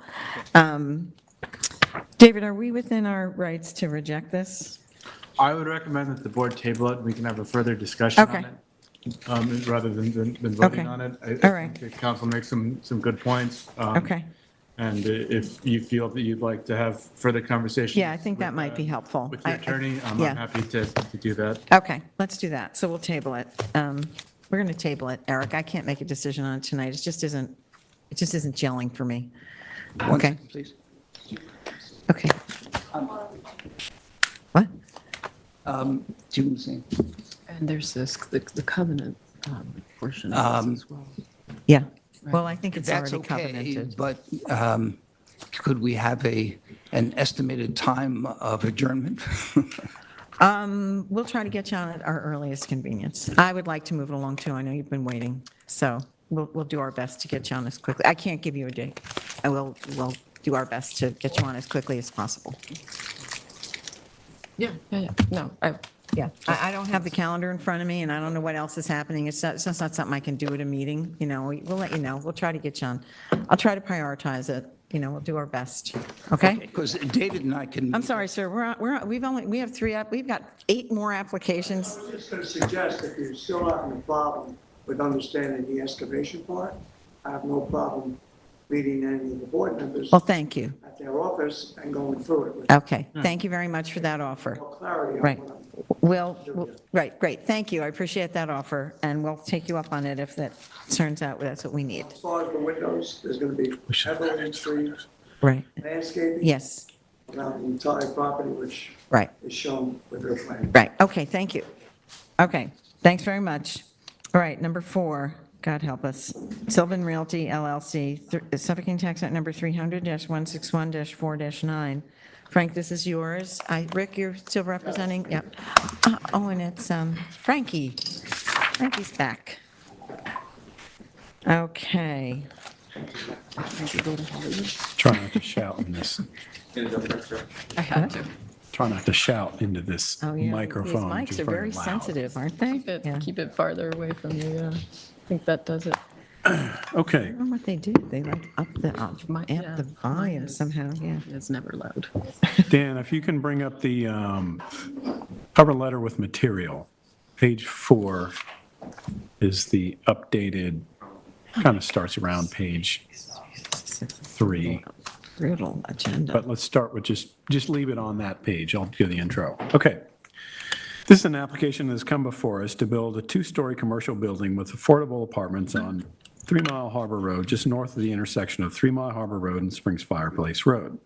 This application has received planning board approval and is now awaiting this board's further review and approval. Please correct me, David, if that's not correct. Yeah, that seems Okay. accurate, right? Mr. Whalen? Yep. First, I want to say that this application has come a long way. The applicant and this board were far apart when this first came before us, but I commend the architect and his team for listening to this board's concerns and making substantial changes along the way. I didn't anticipate it when we first began this process together, but in ways the application has shown how an applicant and the town can work together successfully. It has been a pleasure to deal with you in these hearings. Okay, to the application. There have been several changes to this application since we last reviewed it, as outlined in Frankie's cover letter. So I think it's best that we have him explain these changes. Overall, I think I may be there on this application. There are valid concerns by this board about the massing and scale of this building, but the applicant has affirmed has affirmed their need to build a building this size. They've also explained to us that part of the massing of this building on the second floor is for affordable apartments, which the town would like to see happen. I have concerns about traffic coming in and out of this property, but that is not the purview of this board. So overall, I think this is a substantial improvement of the lot from what's there. I look forward to hearing what Frankie and his team have to say about this. Thanks, Frank. Frankie, you're on. Good I feel evening, like you should have a everyone. theme song. Good evening, everyone. Yes, tomorrow is our one-year anniversary, so happy that right? anniversary. Oh. Yeah, with meeting you, so bring for this champagne? project. I was made aware of that by the office, so happy anniversary. Thanks, you too. Same to you. And if there's any levity, we're not black, we're not 35 feet high, we're not 32 feet high. Thank God We're for allowed all to of be the 30 above. feet high, and we're 24. So, and I understand, those that went before me, but I do agree with Mr. Guittard that, I'll even steal his word, steward. We happen to have a landowner or property owner that was willing to scrap a design he liked and start over, much to the chagrin of us as architects, right? We fall in love with our designs too fast. And I do think we've come up with something better with your help, so I appreciate that. With that in mind, the last set of comments that we received, and sometimes they were confusing, and Rick had to assist, which was planning board comments versus ARB comments. Oh, yeah. The letter of the 19th that accompanied the drawings hit all of your latest comments, and there was the one that you just mentioned, Mr. Guittard, about the apartments, which I kept suggesting to my client, just get rid of them, and planning did not want him to do that, so he didn't. In the process of trying to make the building smaller and reducing the height, I think you all know the story now that doing the full 3D model showed that we encroached in the pyramid plan, and so we had to really work hard to pull us back off the north side of the property, which we did. We lowered everything down. We released our structural engineer a little bit early to help us out, as well as MEP, and that resulted in a 17% building mass reduction overall, while still giving the client or landlord the size that he needed for his potential retail GLA, second floor offices, and the 2 apartments. And we eliminated the outdoor patio areas in the process. So that's how we were able to sort of fill in the gaps that were within the building footprint. And in the process, pull everything from north, south, if you will, and reducing what would ultimately be the wall of the building on the west side. So those changes, as I just mentioned, were the north side of the second floor had been retracted southward to avoid the pyramid law encroachment, which results in the narrower profile of the building's second floor facing west towards 3 Mile Harbor. The north side of the outdoor office patio was removed altogether. This was necessary to avoid having the patio railing violate the pyramid law setback. The area of the second floor office outdoor patio has gone from 800 square feet to only 247 square feet. Once again, this change has the effect of making the second floor of the building appear narrower as it faces 3 Mile Harbor. Both apartment terraces I just mentioned, both have been removed, as well as their railings and the outdoor lighting, because if we didn't have the patio, we didn't need to have any outdoor lighting up there. So I know that was a concern, so those are gone. And then the area, as I mentioned briefly, the area of apartment A's original terrace was absorbed into the office space. So that's how we were able to keep the office space square footage the way it was for the owner's pro forma. The entire building height had been reduced approximately 5 feet. I think I had presented that to you before. Again, because of the pyramid model. That was done on both the first and second floor levels, bringing everything down in proportion. So off the record, I understood your comment to the last applicant as well, having had the opportunity to go through that with you this past year.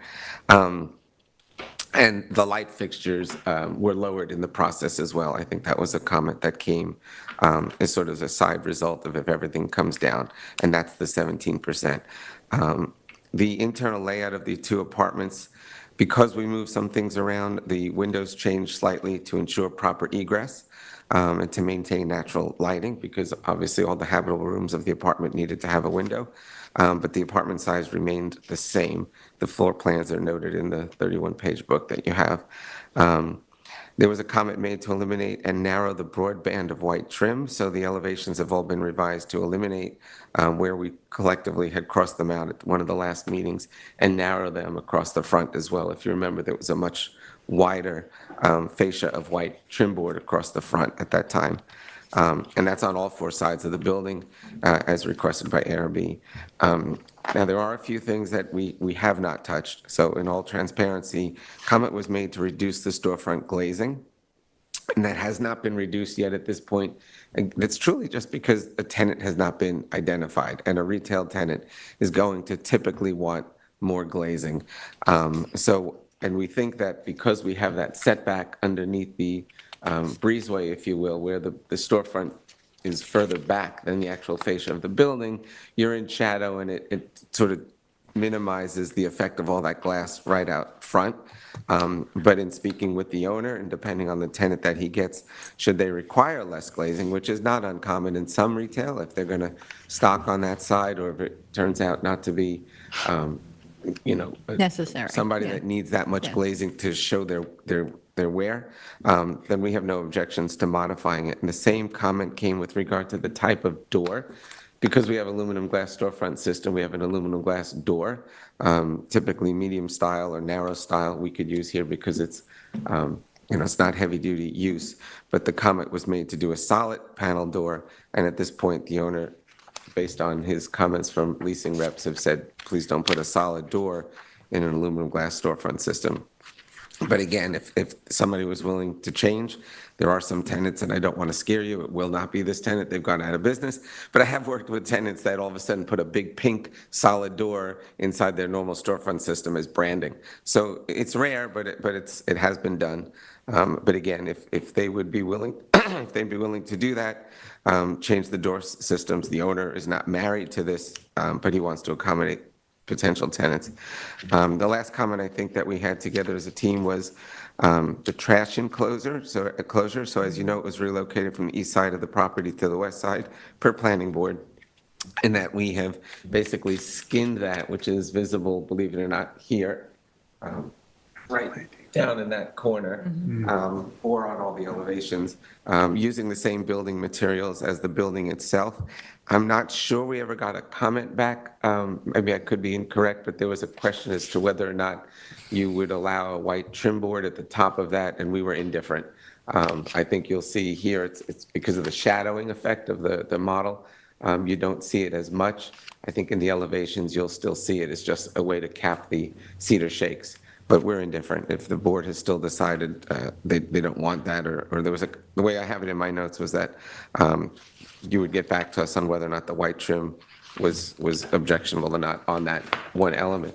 I think that's everything that we've had open after working together to date.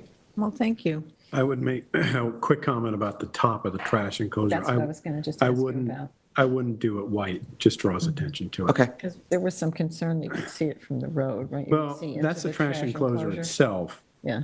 What Frankie is saying is that has to be, because it's shingle, it has to have some sort of a cap. What's the material of that? I think something that, it doesn't have to be wood, I mean, it's preferable, but just something that blends with the wood so it doesn't, so your eye isn't drawn to the Right, trash there's not enclosure. a back So, vacancy like that. yeah. What do I want? Vacancy, that's not it. I mean, Okay. I will say overall, for the program that's considered here, I mean, we have a flat roof. They've lowered it. I think they've made a concerted effort to make this building as low profile as they can now, given 2 stories. I think overall, I think I'm there. Okay. I'm just not sure what more we can do to improve this at this Okay. point. Thank you, Frank. And thank you, Frankie. Thank you. Esperanza, did you have any comments? So in all of these changes, did apart from the roof height, the overall mass of the building, square footage-wise, was that changed? Or is it the same? Because you said the apartments and the office and all that, stayed the same, that program stayed the same, so. The office program stayed the same, the retail program stays, from the very, very beginning, I think we have gotten smaller, but over the past few months, from the last go-around, where we realized we had hit the pyramid plan, I call it sky explosion, but I think you have it as pyramid plan. From that plan to this, we're no smaller. We're the same square footages per program requirements, but we took those open patio areas, backfill that with office or apartment by moving those around, which you can see in the plan. There was, if I remember correctly, there's a plan that shows the changes in red versus solid. Can you pull that up for And us, you'll be Dan, able to please? see where it was before, unless that was in planning. Did that go to the planning board? Because they had similar. There, I there think, we is go. this what you're talking about? Is that what you're talking It was a about? plan, it was Oh, an actual plan. Floor plan? floor plan view.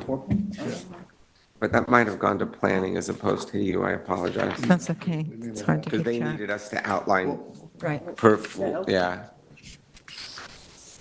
Yeah, well, that should, It's just not a color version. yeah, but there was, next page, there's an area where we highlighted for planning specifically where the footprint went away. This, there was an area here. Let's not touch the leaf. Okay.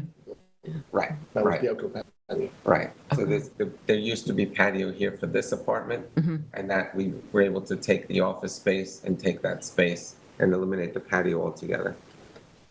And then this patio, if you remember, had gone all the way out, that's Yes. been reduced as well. Yes. And essentially, it's the footprint of the existing building? The footprint of the building hasn't changed from even. when No, but we were able in the main- of the existing building. Existing buildings, right, reusing the foundations and footings that we could. And then that patio has been removed as well. Okay. Just in case I say something important. Richard Whalen, attorney for the applicant from Whalen Fowler PLLC. Alan? Let me, if I could just point to this here. Just to clarify, this area here, pushing up, that is not on the That's footprint of new. the existing Yeah, if you go to page. The 11, rest of the this, existing and and the proposed. existing building footprint comes out here, but it does not have floor space above. Right. Page 11 shows the shading of the existing footprint. And 12.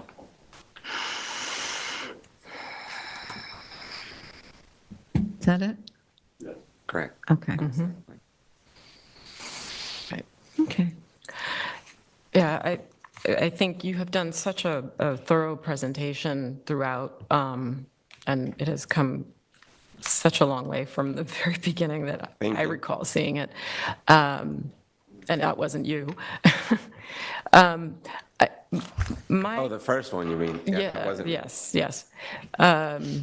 My concern is, I think the renderings do a really good job of showing the site itself. I have a difficult time envisioning how this building will present within that neighborhood, because these are all fairly modest structures that surround this, and so have you ever done a more contextual sort of a rendering where you could see, or even, I don't know, some way to show how this will look in the context of this neighborhood? Well, page 5 and 6, you may even see a little bit of the neighboring home on the right-hand side.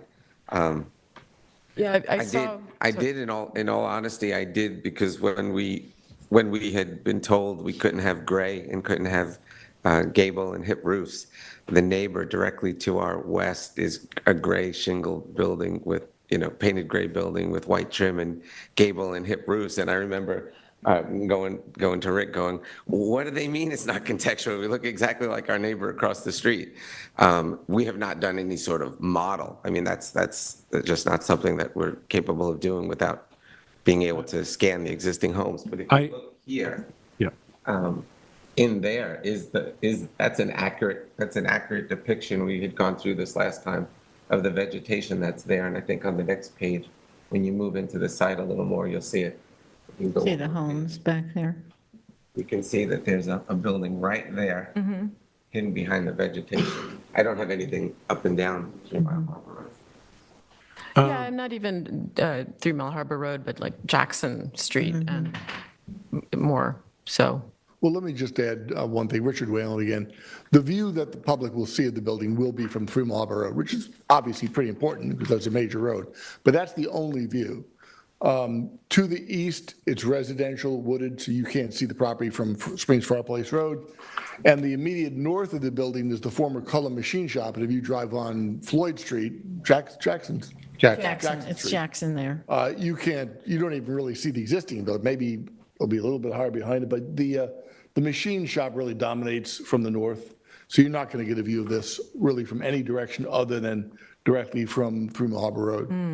Can we go to, can we go to page 19 of this?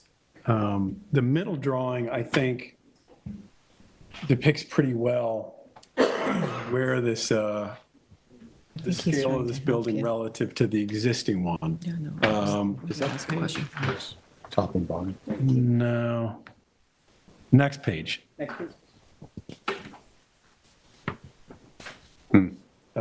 No, why am I, So what is the height of the existing building, including those cute little dormers?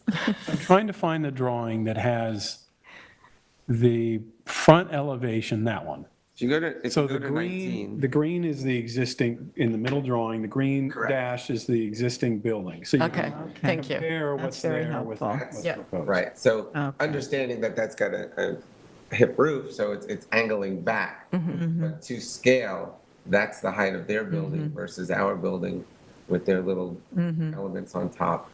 And then the red depicts how much of the existing we're maintaining and then building from there. And you are, it does look like, so 3 Mile, in the middle drawing on the left, just to the left off the drawing is 3 Mile Harbor Road. So massing wise, there's actually less massing than there is now, which I think should From be the noted. western elevation, yeah. And a little bit in the east. Right. Okay.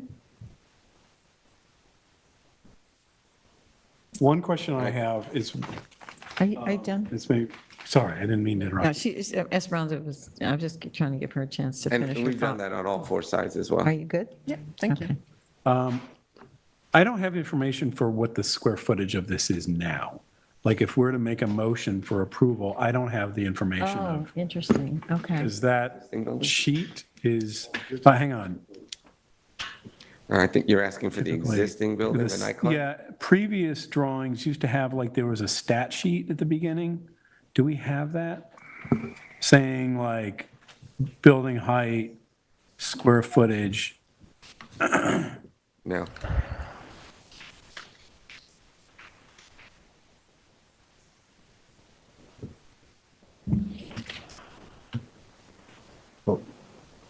So I guess it's a Building matter. department, but our resolution needs to state what that square footage is Yeah, they've done a good job. in the building height. In the second floor, but I So, think this is an improvement.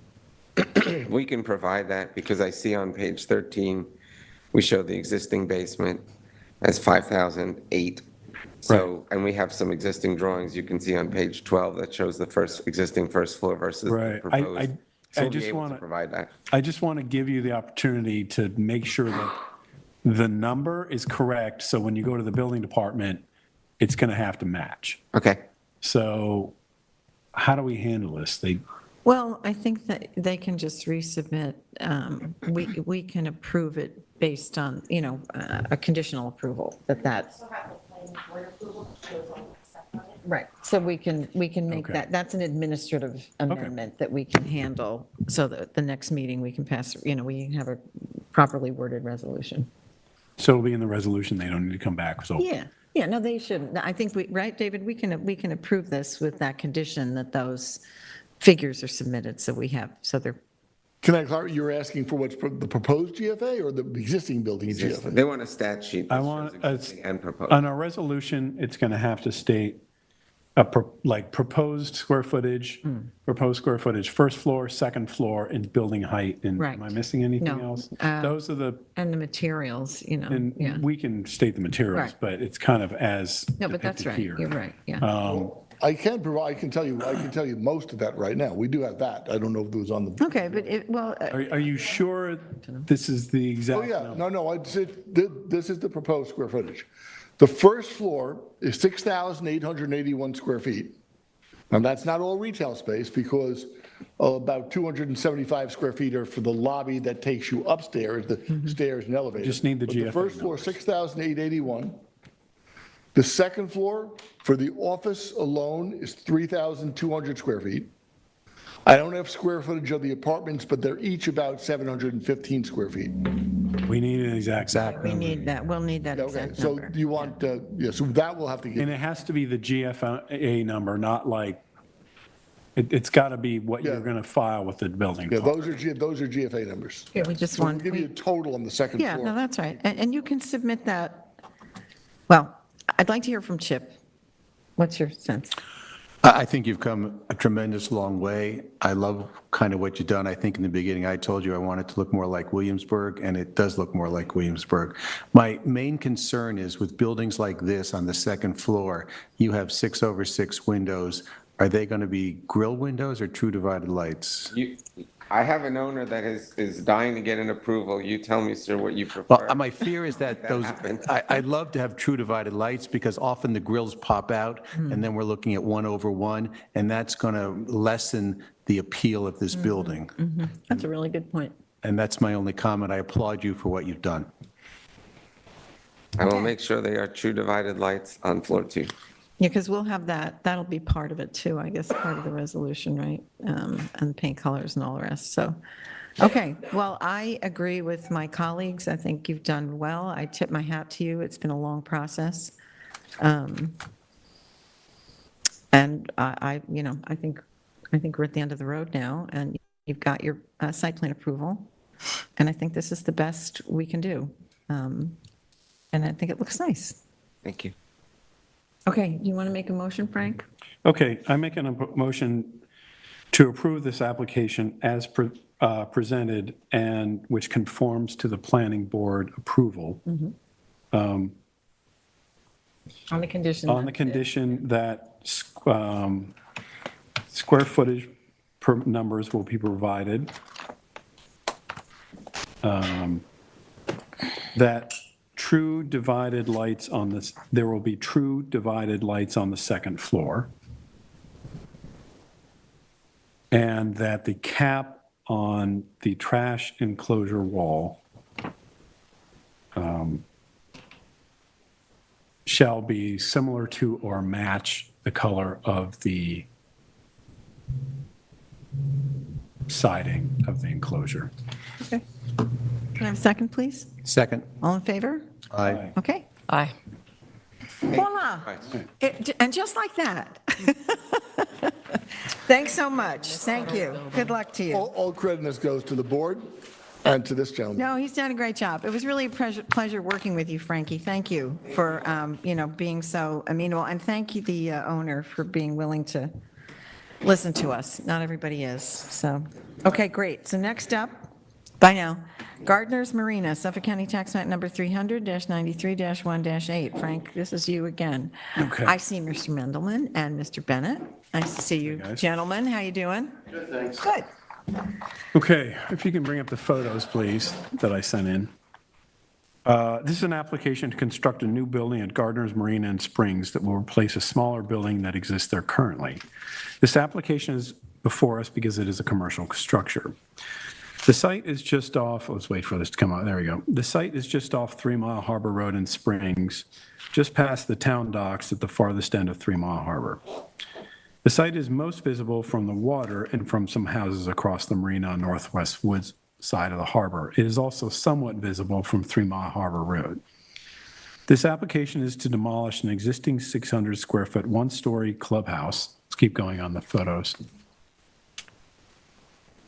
There it is, the site right up against the road. There it is from the marina docks across the way, also town docks. That's 3 Mile Harbor Road going north, and then closer to it, that's, you can see the existing 600 square foot building. Keep going. This is looking back towards the road. And keep going. This is the view out, so it gives you some context. Keep going. Yeah, a little context there. So there's one existing side accessory structure there. Keep going. And then that will give you an idea of, it's pretty close to the road. This is an application to demolish an existing 600 square foot, one-story clubhouse and construct in the same general area a new 2,392 square foot, two-story clubhouse and a 600 square foot storage building. Also proposed, but I believe not for our review, is to enlarge the boat basin by 1,600 square feet with new floating catwalk. I'm reading this from the memo.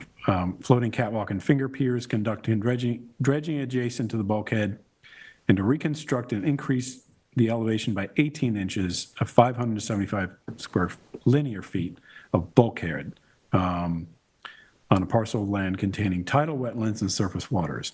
This application has gone before the Planning Board and Zoning Board of Appeals. This is an extremely tight lot to build on due to several factors, the primary being its proximity to wetlands on one side and being bound by 3 Mile Harbor on the other. It is also an ex-flood zone. The building would be approximately 25 feet above natural grade. This is a substantial enlargement to what is there on the property. I'll let Drew Bennett run through the programmatic needs of the applicant that merits increasing the size of this building. Overall, I don't object to this proposed building. It sits very close to 3 Mile Harbor Road, but the existing structure is fairly well screened from the road. I would assume the owner would try and grow taller trees to further screen the new second floor. The planning board notes that that additional eastern red cedar is proposed along the eastern property boundary to provide additional screening. The proposed project does not include the addition of boat slips and therefore would not affect the parking requirement. Up to 50% of parking for seasonal use may be provided as grass parking.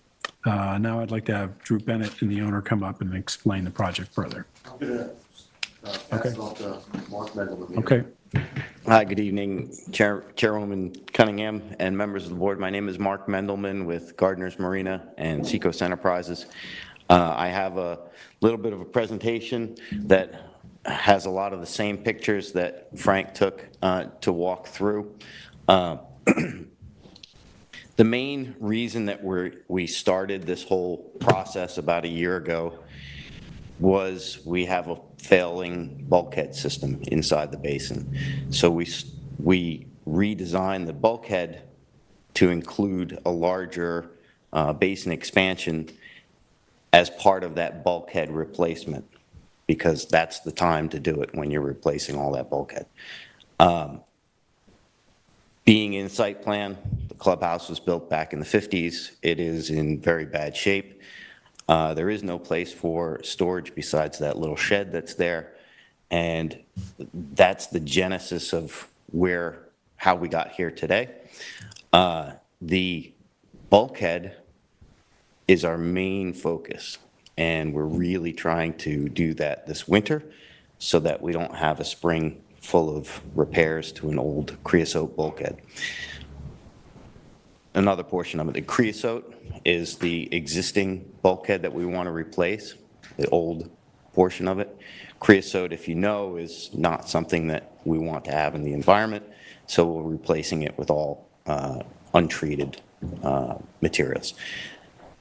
Not in your purview, but I thought it might help to understand where we were coming from and how we got here. It does, thank you.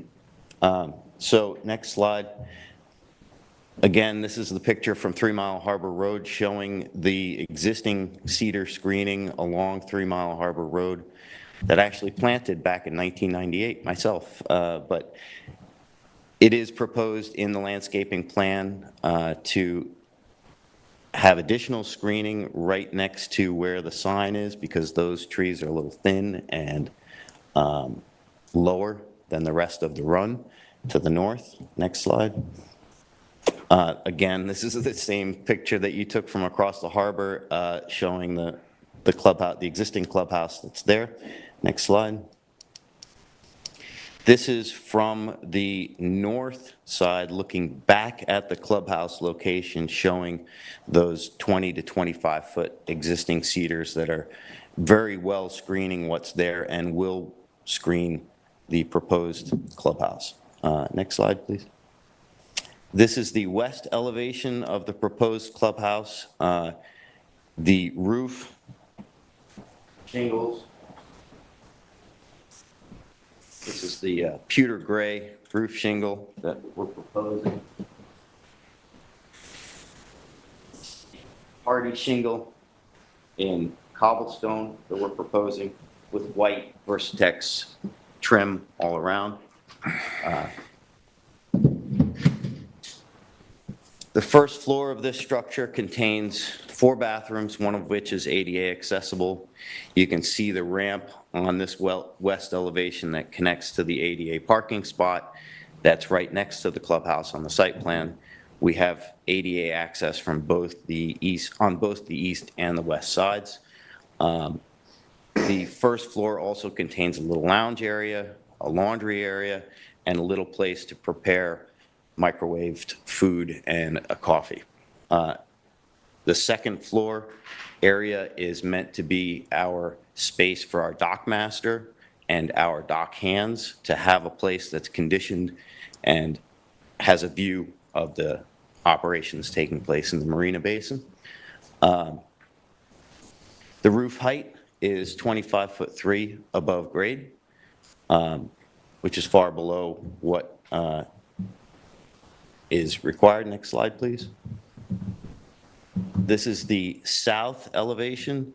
It's tough to see, but pyramid line starts here and goes up, so we're well under the pyramid envelope. We're also, we do have the Zoning Board of Appeals Natural Resources Special Permit. We're not seeking any variances, so this is within setbacks, setback from the road. The structure was, I like the covered porch look on a cottage, and I tried to make it so that it looked like it was a covered porch all the way around on 3 sides. That's why the roof lines are doing what they're doing. It's a little bit narrower on the second floor. The roof overhangs are all set, and the window heights are set so that in the summertime, we get very little solar heat gain, and in the wintertime, we get a lot of solar heat gain. So a little bit of passive solar. That's great. Next slide, please. This is the north elevation, where those 2 skylights are on that first floor roof is over the little area with the sink and the microwave and over the laundry area. Next slide. This is the east elevation facing 3 Mile Harbor Road. Those smaller windows on the first floor are all bathrooms, and the larger windows on the second floor is where the office space, and there's a bathroom up there as well. Next slide. These are 2 renderings, and I'll say a little disclaimer on the renderings. This is artistic interpretation. They're not meant to be exact, perfect. Sure. I'm not as good as Frankie. I'm trying. So looking northwest at the entrance, see the sign there, and that the driveway comes in and there's an ADA parking spot. You can see the 2 sidewalks going up to the east and west sides of the building, ADA accessible. And then looking east from the marina parking lot at the proposed structure gives a nice view of the, or will give a nice view of the marina basin and the water. Next slide, please. This is just a proposed example of the proposed color scheme showing right across the way at 3 Mile Harbor Marina. This is the same shingles, same white trim, same hardy shingle siding in the same color. Next slide. Moving off of the clubhouse and over to where the storage building is located on site. This is a view of the site from 3 Mile Harbor Road for where the storage building is. All of that screening, with the exception of the tree of heaven, which is an invasive species of plant, and we have agreed to have those removed. There's nice birch and oak and a lot of screening. You can't see the site. It also dips down in elevation from 3 Mile Harbor Road, so the mass of the building sets down from where the road is. Next slide. This is the view from the marina parking lot. The proposed storage building is back in that corner of the property behind those birch trees.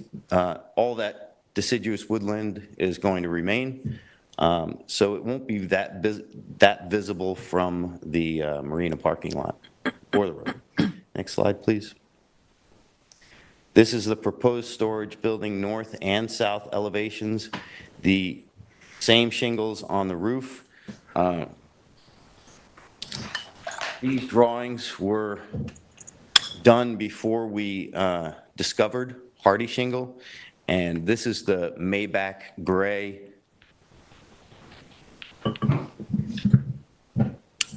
wood cedar that's proposed, very close to the hardy shingle, and cobblestone, very neutral. And no maintenance. And no maintenance. So in hindsight, we probably would have liked to have chosen the cobblestone, but we don't want to delay the process to be able to replace a bulkhead this winter. So we're prepared to keep the Maybach in these drawings if it makes the process more expeditious, or we're prepared to redline the drawings and go with the hardy I shingle. don't think there'd be any problem with that, Mark. We could, I mean, assuming, we could just condition that you'd swap that out. I don't, That would be wonderful. Make clear that the materials are. And I think it'd be nice if they were consistent and uniform. I do too. Yeah. I do too. Yeah. They're very close, but since yeah. we've discovered Yeah, hardy shingle, yeah. that's We're with you on that. where we Close want enough. to. Roof height on this is 20 foot 8 inches above grade, so well below. There's no pyramids, no setback requirements, no going on here. Next slide, please. This is the west elevation, so facing the water, small garage door, personnel door, and a few windows. This is just a storage building. It's going to have water toys in it, bicycles, grills, the stuff that you have around a marina in the on-season and off. Next slide, please. This is the east elevation facing 3 Mile Harbor Road, just smaller windows there, but still windows. Next slide, please.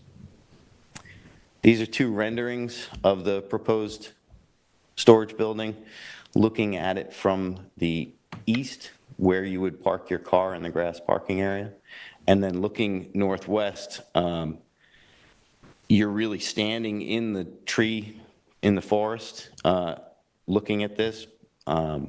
So I had to Is there any hide some of the lighting trees. proposed for that?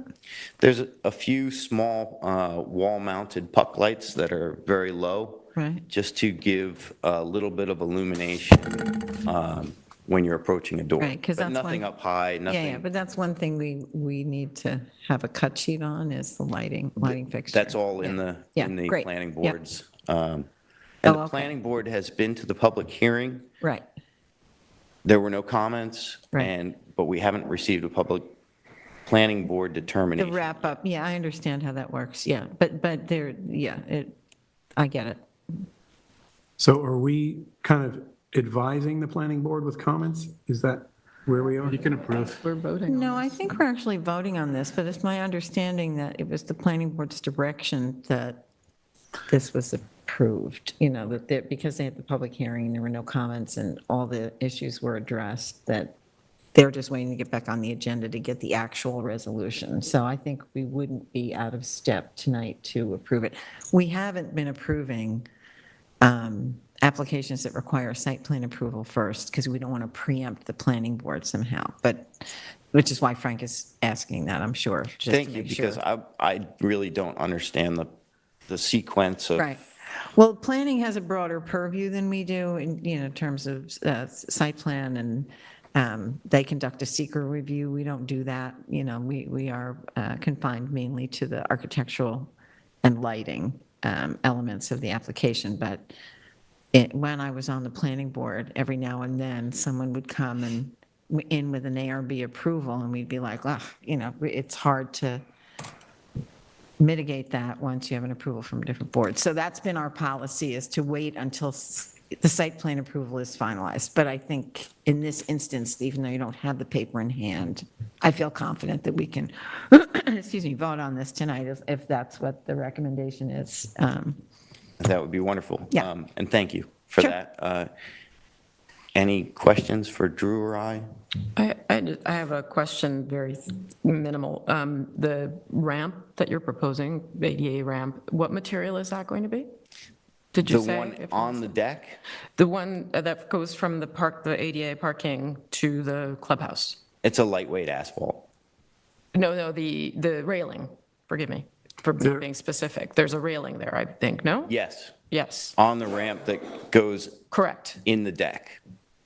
It would be like PVC and that's true. Okay, so that's okay. Just like The Versatech, okay. If you can go back to the, Yeah, it was in the it was in that the ramp is- plan, not the rendering. That's why I'm asking, because I saw this, and this looks like it's natural wood. this Maybe I'm part wrong. of it's natural wood, the railing there is the ADA. And is that what you're proposing also? Yes, So exactly this? yes. But- Okay, so- but except that the base of it is going to be asphalt Asphalt. and not wood, And right? not- No, that's outside the building envelope, getting from the parking spot to the beginning of that ramp It's the is parking lot. asphalt. So the railing is natural Oh, I wood or see. PVC? Yeah, that's what I wanted to determine.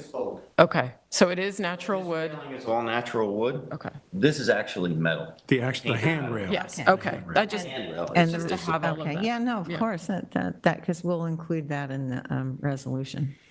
We'll have all these materials that'll all be called out, because that'll help you when you go to get your CO. Sure. If we can get all this sort of sorted in the beginning. Okay. Anybody else? Frank, did you have anything more you wanted to say? I don't think so. I mean, I think the building might be I don't want to push this, but I think the building would be a little more handsome if you brought the roof line down a little bit and had the roof line maybe more match the lower one, which I think is nice. But that, I don't know how feasible that is in terms of the interior ceiling height. I don't want to nitpick this too much. Itself is pretty flat at this point, and it's, the ground number is a 25-foot high building. So, we went to a great deal of effort to try to keep the maximum height as low as possible, so have 8 Right. ceiling heights. Frank makes a good comment. The second story is smaller than the first story, so Right. we try to bring in the mass. If you could go to the south, I could show. The slope of all of these gabled roofs is 6 and 12. The slope of this roof on the east side is 6 and 12. So those two do So match. those match. Okay.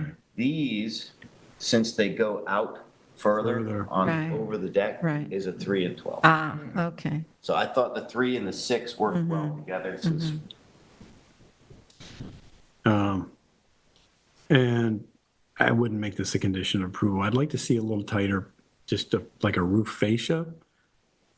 I understand you've basically taken the end of it's in the drawing number 8, or page 8. Well, it's architectural drawings, where you've just taken the end of the joist and you've cut it there and drawn that line as a fascia.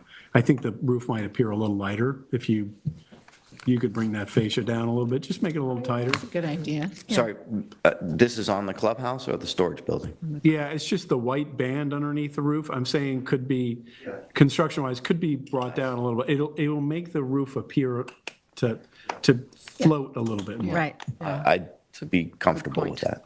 Great. And I appreciate the feedback. So, I really do. can we see the hardy board? Just, you want to show the board? So which one is it for the siding? Hardy This board, is the clubhouse siding, and the one that's at 3 Mile okay, across the harbor. yeah. This is the Maybach gray For what? for the storage. This is the one they applied, they applied for, the Maybach Gray for the storage facility, but they'd like to swap it out for the hardy board. So they match. So they Yes. match, Yeah, yeah. it's all And hardy board. I think that would be, makes I think that makes perfect good sense. sense. Yeah. It's exactly the same thing. So Chip, did you have any comments? My only comment was, I think the clubhouse is very old-fashioned looking, which we love. It looks like a house you might see on a side street in Southampton. So I applaud you for that. So. Thank you very much. Okay. Yeah, Mooney, do no, you have I anything? agree. I'm going to miss that little 1950s. I know you won't. Fix it all the time. No, I think it's a perfectly nice proposal, so, Thank you very much. Yeah, thank you. yeah, So the lighting, exterior lighting, Yep. is not depicted on the elevations. But But we have this cut sheets we have the of these. cut- well, it should be depicted on the elevations, Should. though. Yeah, we're going to need you to do Well, that. if he's changing the fascia, then we might need the update anyway. can we approve this on the condition that I think we can, approve, that, resubmittal of? yeah. like, Of would we updated drawings, approve the yeah. lighting later, or what? Well, I thought I thought you said there were cut sheets. Well, we need to know where they are. Right, There- okay. That's in the lighting plan. Is that in our That's been approved submission? by the planning department. Yeah, Okay, so all we really need is the cut sheets. If they approved it. yeah, okay. This is the, I'm yeah, so I said the drawings that were nitpick. filed with this application. And one of the last sheets is a drawing EL 100, I think it is, which is a lighting plan. And which looks like this. Has isometrics, has a lighting schedule, has the locations of where the lights are. Oh, okay, but they're just not on the elevations. Oh, yeah. Yeah. Do we have the cut sheets? Yes. The planning department So has we- cut Oh, so we need Part of those. the cut Oh, sheets. yeah, that needs to be part of your application to us. What? So, Sorry. The lighting cut sheets need to be part of the application to us, because we approve the lighting fixtures. And generally speaking, I'm not sure you don't have them, is what I'm Right. trying to say, because we originally filed this application in June of 2022. Right. Before we realized that your policy was to wait until the end of the process. There was a period of time. hang on. no, I understand, they used to go at the same time, right? Yep, yep, I know. I can tell you that, We have them somewhere? we found somewhere, and I will do Okay. that tomorrow. All right. We just need it all bundled into what we have, that's all. I recognize that it's been a long process and it's probably somewhere, but for us to prepare the resolution, we have to say, call out what the type of light fixture is and how many of them there are, so. That's on the schedule that we provided you. Yeah, I'm sure it's there, right, but we don't, I don't know if you can I zoom don't in think on Frank, this at all. oh, is that what it is? Do you have? Yeah, we have that, but it doesn't tell you what we just need a picture. cut We sheet. need a cut sheet Picture for of the it. fixture, Which yeah. Drew has said he's filed. Yeah, no, I'm sure it'll be fine. So- I just want to get it all together now, so we don't have to go back again, And the original plans, this page. Right, but that doesn't show us what the fixture looks like. Labeled and then Right. We need a It's a picture, lighting photo of, schedule, yeah. but They know what it is, Can I'm we- sure it's somewhere, we'll We've find it. definitely submitted the entire cut sheet package to the Right. planning department. Okay. I don't know if we It submitted might have been in the specifically planning to board the file ARB, rather than but- the ARB file. But we'll find it, but we need I'm just saying, we need that to write the resolution, so. so that- how do we So we'll condition the proceed? approval. I mean, assuming everybody wants to approve it, I think we should. I think you've done a great job, and I appreciate your sensitivity, and, I do like the style of the clubhouse. I think I think it's great. I think it's great, and you checked all the boxes for me, you've done put them in discrete places, you've done great screening, bravo and thank you. But I think if you wanted to make a motion to approve this tonight, it would be conditioned upon recollection of the cut sheets for the The lighting receipt of the lighting fixtures. cut sheets. Yeah. And revised And elevations showing Storage shed? showing locations of wall-mounted fixtures. right, we should have them on the elevations. That and the, And then we'll change the siding on the storage shed from the Malbec to the hardy board. Okay? right, and also your point, Frank, about the fascia on the roof Oh, yes, yeah, you said you would. being Well- a narrower profile, if that's. I'm willing to I have faith that Mr. Bennett will Well, make a current. if you're going to make the I'm sure he updates, might will, as but well. if we're going to make the resolution, Please. it's going to be, we want it to be I don't precise, think right? we You don't need to think include that's it in a the problem? resolution. Okay. Because we don't have a dimension of what this fascia is, and we don't have a dimension of what it will be. No, I wasn't saying to include it in the resolution. I was saying to submit the revised drawings reflecting that Yeah, change. that change, right, So that's really so that we can refer to that, yeah. because we're referring to the plans. Yep, makes sense. So maybe an inch or inch and I a leave half. it up to you all, just, yeah. Yeah, Drew will figure it out. Okay. Okay, So with those changes, right? right, so I have ADA ramp with natural wood railing and a metal handrail. Both buildings to be clad in hardy board as submitted sample, and conditioned on the receipt of lighting cut sheets and revised building elevations. Can I just mention that hardy board is different than hardy shingle? That's hardy shingle. Just want to make Right, sure you that. are. Hardy Yes, shingle. hardy shingle, yep. Wait, I thought it was hardy. No, it's hardy. Which one are you, Board as a hardy shingle, which proposed is hardy shingle. Yeah. now you can. Hardy boards are like Yeah, they're like long claberding. planks. It's like claberding. This is a hardy shingle. It's the hardy is the substance. It's the shape of it is not board, it's a shingle. rather So than what was the other one you submitted? Color sample of a cedar shingle. Malbec. This is just a real, Okay, Double that's dip. also a shingle in a different color. That's But it's a boring. wood shingle. and this is natural shingle. All right. So I'm gonna make a motion. Oh, man, I got to get out of here. Okay, so I'm making a motion to approve this application as presented, conditioned on the following, provided that the ADA ramp is of natural wood and with a metal handrail. Both buildings are to be clad in the hardy shingles as per the submitted sample, and conditioned on the receipt of all lighting, exterior lighting cut sheets and revised building elevations. May I have a second, please? Second. All in favor? Aye. Aye. Thank you so much. Yay, Enjoy good the luck rest with of your it. evening. Looks great. Yeah, thanks. We're having a ball here. Okay. Fences, walls, gates, and berms. Roland Brian Davis. There you are. Hello. Suffolk County Tax Map Number 300-63-2-14.5. I just love your name, I must tell you.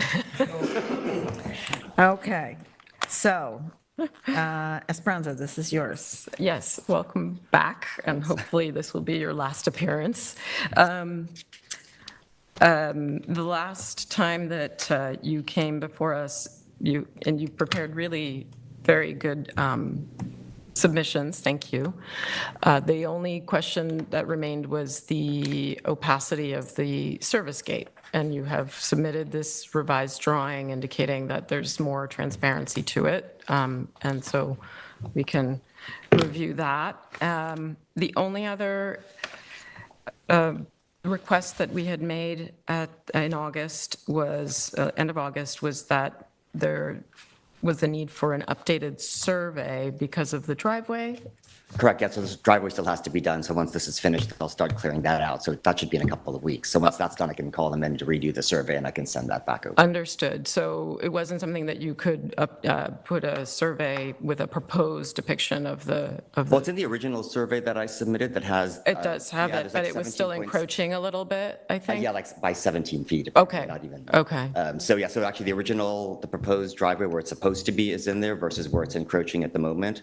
And so the stakes are there and the contractor was already there to kind of show me what they're going to do to fix it and fill that other bit in and metal edge it in so it fits back into where it's supposed to be according to the survey that was done. Okay. So it's where it's supposed to be. Okay. Okay. It's been like that for 20-something years. Since I got the house, so so that's actually not really technically curved like that. It's sort of, I think, goes straight up like a little flag more and comes across, yeah. Regular. Yeah. Okay. I think that was the only other, So maybe we can do another Move it- conditioned move it approval on the receipt of the on the survey. receipt of Yeah. the survey? Yeah. Yeah. Yeah, when it's ready, just submit that survey to Julie, please, okay? So if there's no comment or question on this? Anyone else? No? Okay. All right, so I make a motion to approve this application as most recently submitted. With the condition that. With the condition that the applicant will submit a revised survey indicating the relocation of the driveway. Perfect. May I have a second, please? Second. All in favor? Aye. Okay. As you can see, I brought Sorry, my you had to fan wait- club. I'm sorry you had to wait so long. That's all right, thank you very It much. was a and thank tough you. night, yeah. Okay, thanks a lot. Okay, now, we are on 676 Springs Fireplace Road, Suffolk County Tax Map Number 300-80-6-19.1. I see Mr. Crouch is here. Hello, Thomas, long time no see. I'm great. Okay, Chip, this one's yours. Sure. This is an application to construct fencing along a busy section of Springs Fireplace Road, very close to the turnoff for the Springs School. Applicant was last in front of us July 13th. At that meeting, we came out favorably on his desire to screen his property and reduce noise with a 6-foot-high wooden fence along the road and partially returning on the side street, which is Parsons Close. Fences to be between 12 feet and 20 feet off the property line on Springs Fireplace Road, as depicted on an updated survey. This is a copy of the fence he proposes, a cedar board plank fence. Additional vegetation was requested along both roads, and especially on Parsons Close Road, which he has provided in a landscape plan along with irrigation. Applicant has provided everything requested, and all in all, this is a very sensible outcome for a relatively challenging situation, which will make his life calmer. Okay. Anyone, you want to speak about it? Thomas Crouch, Crouch McWilliams Law Group. I would just ask if you have any questions, you can let me know. Otherwise, we just ask that you approve it as proposed. So let's run through the picture. This is the proposed fencing, which is sort of a standard, little bit better than stockade fencing. Another picture of it. These are his pictures, not mine. Okay. So this is proposed. Proposed, yes. So There's we know nothing- what it's Just going to look examples like. of what, yeah, it's not installed, yeah. Okay. Dan, do you have my photos? I don't know where this fencing stuff came from. I have the ones from last meeting. From the last. Yes. Sorry, Yeah. yeah, I have I'll pull those up right now. Okay, good. Yeah, this is where the sidewalk encroached on their property, yeah, and they had that funny angle. Okay, so this is yeah. on the corner of Parsons Close and Springs Fireplace Road is on the left. He's got a 4-foot-high fence there, weaves in and out of vegetation. We've approved a 6-foot-high fence for essentially the same location, set a little further back. That's the sidewalk along the road. That's the vegetation from inside the property now, so there's a sort of scraggly privet hedge there, which he's agreed to beef up and irrigate. And that's it, looks like. That's it? Okay, that's it. Okay, great. And then maybe I the have, survey. I mean, Anybody did have any? nothing change then with the location of the, because I remember there was some question about the sidewalk and the. Yeah, and where the location of the fencing was going to Right. be and how far it would go on Right, Parsons so we Close. So stipulated. survey, right? Right, Yeah. there's a new survey, it has to be between 12 and 20 feet off the property line, which is on the left, Springs Fireplace is on the left there. And you see the fence sort of set back, it's a kind of a straight line down. Cuts goes down Parsons Close, the driveway's there, and then there's a couple sections of fence on the other side of the driveway. Right, and it angles out a little bit because of the sidewalk issue, right? Yeah. Toward the- Yeah, okay. So I have no issue with this, he's done exactly what we've asked, I would move to approve it. Frank, do you have any questions? No. Okay. You want to make a motion? Make a motion, we approve this application as submitted. Have a second, please. Second. All in favor? Aye. Okay. All right. Nice to see you. Yeah, good to see you. Okay. Work. Bye. Okay. Extension of time, Daniel and Brooke Nedick. Is it Nedick? I or think it's Nedick? United. Nedick, Yeah. Nedick, thank you. Suffolk County Tax Map Number 300-200-3-41.5. Esperanza, this is yours. Yes, so this is a request for an extension of time for a number of resolutions. I tried to, I got a little confused, I have to admit, but I think they go back as far as 2012. There was no CO on, current CO on this property. So This property. So this, I'm sorry, forgive me. This is 77 Beach Lane. You're familiar with this. It's a series of cottages with the blue trim shutters on the Oh, sure, the dark blue. side Yeah, yeah. of the lane. Is this Mr. Nedick here? Is the applicant present? Or a representative for the applicant? Yeah, it's Oh, Tara, Tara, it's you. yes. Sorry, Tara, okay. Slow on the uptake here. So, yeah, so it goes back to 2012. Just to give you an idea, I mean, I took a lot of pictures, and Tara had also submitted several pictures for an application that we're going to look at. So I figured I would have pictures just to give you an idea of this property, which is it 3 acres? Sorry, it's a substantial lot, and it has this assortment of historic sheds and cottages and homes that have been moved there successively over the years, and then an existing cottage that was there predated zoning.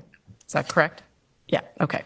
So we go back to 2012, and we had 2 resolutions then, one of which I think was for moving one of these historic sheds from Town Lane. Then 2018, we had 2 resolutions, 13 September and 8 November, which were for, hold on, let me just see. What were these wrong one. resolutions for? That's what I'm going to tell you. Just give me a moment. They're a variety of things. Garage, exterior facade, porch, small addition. Where's my notes? Forgive me. Here it is. So in 2012, the 9th of October was the moving of an existing historic shed from Town Lane. There was another resolution from the 27th of September, I think, but the main thing is the shed. Then in 2019, there was an addition to the house. Let's see. A cedar pergola, brick patio, and then also there was pool fencing, an outdoor shower. And I think that's. And why are these things still outstanding?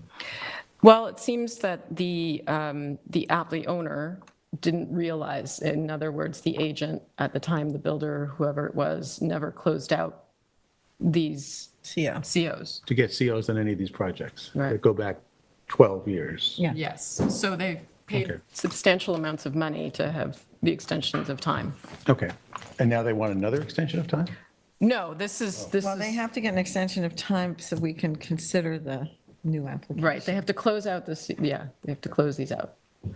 And then, 2019 is when I first visited this property, which was for a modification to the addition, and then also, I think, to the garage, which was the 2018 resolution. So anyway, it's a lot. So just give us a preview of what the next Well, application. no, because this is for the extension of Right, but time, what- which I only want, I think we, But are they going to have work on this property that's going, what's going to happen next? I mean, it's also bringing things into compliance. okay, So I thought they were going to build something. no, Okay, no, I don't think that's the case yet. Okay. You want to go through the pictures a little bit more so you could see? Anyway, so I think overall, we can feel comfortable in approving the extensions of time because that way they bring the property into compliance right now. Okay? You don't see any of this from the road. You just see that little house with the dark. You don't see this. Right. This is the pool. Okay. This is in the middle of the property. And we can take a look at the survey. This is the view from not even the back property line, but closer to, there's all meadows there. So this is toward the garage is the roof to the right, and then this little one-story shed that was moved there, and the pool to the left. And then this is looking toward that little shed across the pool area, and tucked behind all those trees is the residence. This is the other little pool shed this is the one that you're looking to get approval for now. So that's one. And that's just pool equipment fencing. This is one of the driveways entering the property. And when we look at the next application, there's a generator located to the right of this. That's the generator. Well, we don't need to look at this Yeah, we part don't need now, to look right? at Let's- this. So we can So- just address the extensions of time, and then we can get on to, we're going to look at all this again, but first we've got to Just move on. legalize, you know, our ability to look at it, basically. Yeah. Okay, So, do you want to make a motion? Yeah, I make a motion to approve the extension of time for, how many of these? All of these. Here, I have all three of them right here. Are there only three? There's Yeah, four. I only okay. have three. For the four applications Okay. submitted. Okay, that's a good way to do it. May I have a second, please? Second. All in favor? Aye. Okay. Lost Frank somewhere. Okay. Yeah, that's okay. He probably needed a little break. It's been a long meeting. Oh, Okay, so, here's the fourth one, I think. Yes. Okay, great. So we're on, we've got the extensions of time. Now we can move to agricultural overlay, number 9, Daniel and Brooke Neidick. 17 Township number 300-200-3-41.5, and Esperanza, this is yours again. okay. So for this application, it is to review 2 proposed generators that are existing but need to be relocated. They don't meet setbacks. A freestanding outdoor shower, a small shed, and fencing. I think I'm going to start by saying I'm going to focus on everything else but the generators, only because you did submit earlier this week some specifications regarding the noise output level. But first of all, it was received a little late for me to really look at it, but in briefly looking at it, it does not comply with the noise ordinance. So we'd prefer to just leave that as a separate. I'd like the opportunity to address the board. I'm not sure. Tara, come up to the podium. Well, Monique will do her review, and Yeah, then yeah, but Tara can she's talk. speaking. Yeah, I understand. So- Yeah. Do you want to address on the generators now or wait till she's done with the Do you rest want me of to finish with the other, or do you want to? However you want to run the meeting is up to you. I would like you to just do it, let's leave the generators for later, because I do the think the generators rest at of the it end. is going to go That's what I think. faster. Yeah, okay. So I'm going to refer to your narrative regarding the outdoor shower, which is, I think there's a picture of it. It's just opposite this structure, tucked within the property. That's it right there. Clear cedar, it's 6 feet wide, 4.5 feet deep, and 6 foot 6 inches high. So that's one structure that needs approval. The shed, which was I don't know if it's an upcoming picture or previous picture, it's next to the There's pool equipment enclosure. So before this, I think. Not too far back. Yes. And did I have another picture of it? I think you have a better picture of it. But you can see it's really tucked in there and it's very small. It's a 6'6" high inch shed, roughly 8 by 6. So that was moved here. And then fencing and gates. I'm going to read directly from your narrative. The fencing on site ranges in height as noted below. The property is enclosed with fencing as a large portion of it is open to either the west or east. So really, it's mainly enclosed by other people's fencing or not. Yeah. So only 2 property lines are fenced for portions of them with deer fencing. The north property line, only a portion of the property line is fenced with 8-foot deer fencing, black poles and black field fencing. The east property line is, a portion of that property line is fenced, but not on this property. So it's the neighboring property. Which is their property, Could we have the photos again, please, Dan? which is their, Which is also their property, yes, that's correct. We can look at the survey, that would be. Is that what you want, a survey? Yeah, I think. Sorry, survey, please. Is that what you were asking for? Well, the pictures went away. I was. Oh, yeah, well, I think the survey might be good for this. Yeah, I didn't know you had asked for that. I hadn't. So east property line, we were talking about this fencing belongs to the agricultural field to the east. So there's nothing proposed there. The south property line, the entire property line is fenced with either 6-foot fencing or 8-foot fencing, all of which is also the compliant deer fencing similar to that on the north property line. And the west property line, which is what faces the street, there is a 4-foot split rail fence, which was there long before this owner had this property, and it's and they don't need our approval for that, right. So, and then there's some interior fencing, small sections of 6 to 8 foot high fencing on the interior, parallel to the west property line. Anyway, I think the main thing is also then the gates. There are 4 pedestrian gates on site. We can look at your pictures. You have some good pictures in your presentation. Most of them are just tucked into the a privet hedge. If they exceed, I think they're 6 feet,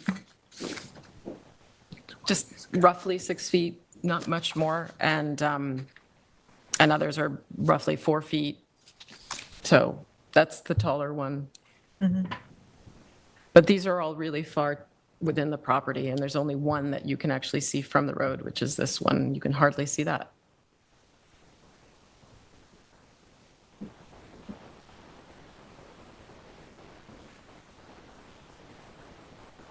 So, okay, we don't need to look at that. There we go. That's a good place to stop. Okay, so that's pretty much it.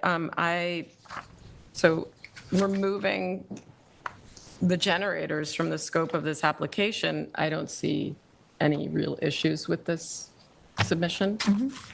up to the generators. Yeah. Up to the Does generators. anybody have any questions for Esperanza about this? Okay, Tara, would you like to Now you can join address the in? generators. Sure. I'm Tara Burke from Lighthouse Land Planning, here on behalf of the NIDEX. So as was summarized, there's quite a lot happening on this property. I was originally brought on to help with the accessory cottage that got moved to the property, the shed. Since the affordable housing legislation has changed, we're looking to make that into accessory dwelling unit. So they brought me on to help with that process, and then in reviewing the files, I noticed all the open permits and then said, wait, and walked the property and said, wait a second, there's a bunch more things. So this is truly an application to bring everything into compliance and close out all the permits, make everything nice and neat. I think Esperanza did a great job summarizing everything that's on site. I think it was hard to envision the fencing without the survey up, but it's really sporadic. It's not the whole property by any means. Can you get the survey, Yeah, Dan? could you get the survey? I have it. You I couldn't have find it here, but Okay. But I reviewed it too, but it wasn't physical. Oh, you Yeah, have no, it? I have one. Yeah, I just thought for the public Yeah, no, too, for you know, sure. we're trying to- so if you all have it in front of you, I can just at least walk you We through do, it. yeah. Okay. No, we do. Yeah, We do. It's just the screen doesn't have it, yeah. Yeah, so if you're looking on the north side of the property, so there's Beach Lane, right? And then the north property line is the one on the top of the survey. So there's just the small section of 8-foot fencing along that property line, and that funky square there is Yeah. where the existing generator is. Oh, okay. All right. And yep. then there's no fencing on our property on the northeastern half, right? That's the farm fields, agricultural fencing. Right. Same with on the eastern side, that's the Babinski's farm fencing. Right. There's no fence on the south side of the eastern property line where the neighboring house is. Right. And then there's an 8-foot fence this is really the biggest section of fence that runs the south property line until it hits 50 feet from the road, and then it drops down to 6 feet. And then there's a small section of fence between the main house and the, we call it the Crane Cottage, because that was the historic name, but the shed is what the permit Was that the one that was brought from Yeah. Town Line Road? From Town Lane. yeah. Right, Mhm, or from Sagaponic. Town Lane? Not from Town Line Road? No, oh, Town Line, yeah, yeah. Town Line Road, yeah. like nearby? Yep. Sagaponic? It was Sagaponic, Yeah, yeah, exactly. Yeah, that's what I thought. There were many takers for that, but Yeah, and this it's actually applicant was has the a only one that could really afford to cool take it. history. So it's pretty neat Yes. that it got relocated to this Yeah, property. I have history on this if you Yeah. need it. So that's the bulk of the, and then that shed that we were talking about is right behind the pool equipment, the yellow shed. So you can see that's behind that cottage, and then the shower is directly behind. Okay. Oh yeah, you could see it there. There you go. So everything is really tucked in on the property, I mean, including the generators, but that's really all I have to add on that part. I mean, I expected, just knowing your board and how you feel about generators, I expected there to be a conversation about that. But, if we're separating that out from this, then I really have nothing at this point. Right. Yeah. Right. Okay. I really do appreciate the wood pile buffers, though, on the generators. They're really cute. Yeah. You And can't see probably them. I mean, No, they are hard to. for them. I knew the big one was there from having visited the property before, and it was, I think, winter, so it was more visible. But it's very, very close to the neighboring properties on both sides. Right, so, I mean, I do want to talk about that tonight. Yeah. So I'm not Well, sure how let's, you want to. I think we should just, let's move on the parts that we can. Actually approve. Right, that don't need any further data. And then I think we'll talk about the generators, okay? So do you want to just make a motion? Does anybody have any questions about this, Frank? Okay. No? No, Okay. we're all yours. All right, no, so I will make a motion to approve the application as submitted, with the exception of the 2 generators that are proposed to be relocated. Those will remain outside the scope of this approval. Great. May I have a second, please? Second. All in favor? Aye. Okay. All right, great. So we got that done. Yeah, let's talk about generators. So, as Esperanza said, there's 2 generators on the property. That's the one closest to the south property line. And it's the smaller one, The right? smaller one. That one right now is 23.5 feet from the property line. And yeah, that's the smaller one. And then the larger one is on the north side of the property. And that's actually looking at it like if you're looking towards Beach Lane. So you can't see it at all. But regardless, it's 11 feet from the property line. I have the other picture that you also submitted. Oh, okay. That's Oh, it yeah. right So there. You that's can't see like it at all. standing in the driveway. It's behind that light Right, post. that hedge, yeah. But it's 11 feet from the property line, which they're aware that that doesn't meet setbacks. Right. They really want to bring the property into compliance, and they were like, well, we'll just move them. And I said, well, hold on, wait, I don't want you to go through the expense of moving them in Right. until we have a conversation. Right, no, it was smart, yeah. With the ARB about, their feelings about it. As Esperanza said, I did submit the decibel information earlier this week. It does comply, as far as I read it, as with the hertz level of the generators. And that actually, within the generator itself, and the way the code reads is at the property line. So if we were to get a noise reading at the property line, it would be even more in compliance. So I'm not sure why they don't comply. I'm going to let Daniel speak to that and put him on the spot. So at the property, oh, this will come up, I guess. He has no mic over there? Yes, hi, I'm Dan Gross, I'm the planner. So we noticed that the running time, I don't have it in front of me, it was 70 decibels, I think, during standard run time, and that was at a distance of 23 feet away, and they're proposed about between 23 and 25 feet. I think this is for the smaller generator. I think it's proposed about 23 and 25. So the running time standards for the day is about 65 decibels at the property line. And then I think it's after 7 p.m. Throughout the night, it's lowered to 50 decibels. So at least from the initial perspective, it didn't seem to fully comply. Well, the way the code reads is it says airborne sound which has a decibel level of 65 or airborne sound that has an octave band sound pressure level in decibels which exceeds the values listed below or one or more octave bands. So if you look down, this one is a 60 hertz generator, and you go across, the decibel level is 73, not 65 in the town code. And our generator is 70. So I'm not sure, it says there's an or between A and B, not and. Okay, well, we'll have to table this, I think, yeah. I think part of the, It's not my expertise, No, and I honestly. understand that. It's just important for us to know what direction to go in. Yes.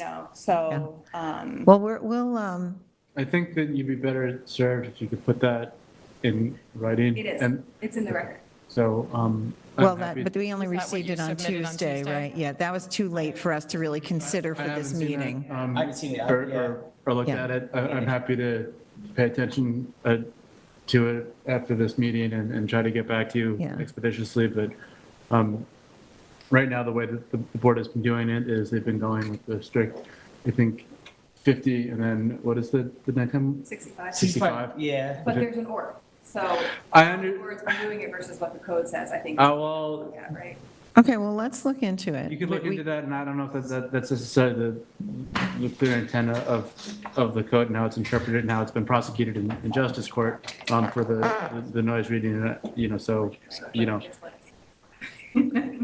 So we'll hash it out outside. of this. Yeah, we can't act on it tonight. Yeah, we can't act on it tonight. So we'll table that, and we'll get an interpretation of what your question is regarding. Okay, great. And then just a heads up too, when I submitted this for the extensions of time, I knew this was going to happen, that by the time I got on the board's agenda, some of them are already expired again. Because you can't submit extensions of time for past the date of what you've submitted your application for.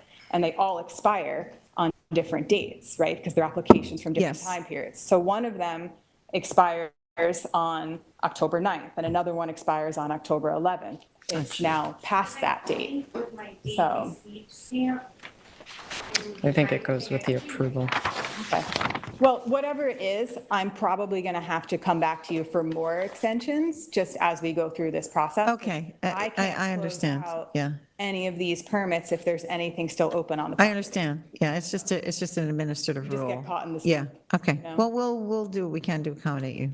Okay. Okay, Great. all right, thank you. Thank you very much. Thank you. All right, number 10, only take us 3 hours. Reuben Residence, Suffolk County Tax Map number 300-197-8-7. Mr. Reuben, I presume? I'm not. Not? Oh, but you're representing Mr. Reuben. Tom Johnson? Okay. Okay, good. Hello, Tom Johnson, welcome. I'm the designer on the project. I work with Amanda Costanza. She's the architect of record. We submitted all the drawings. We got your remarks. And then this week, we actually reapplied with the adjustments that you had requested. There were like 4 notes that you had. So we've already given you updates. We have those. Yeah, Okay. so I'm going to present. My what- aim here is to be compliant and also to be the most boring person tonight.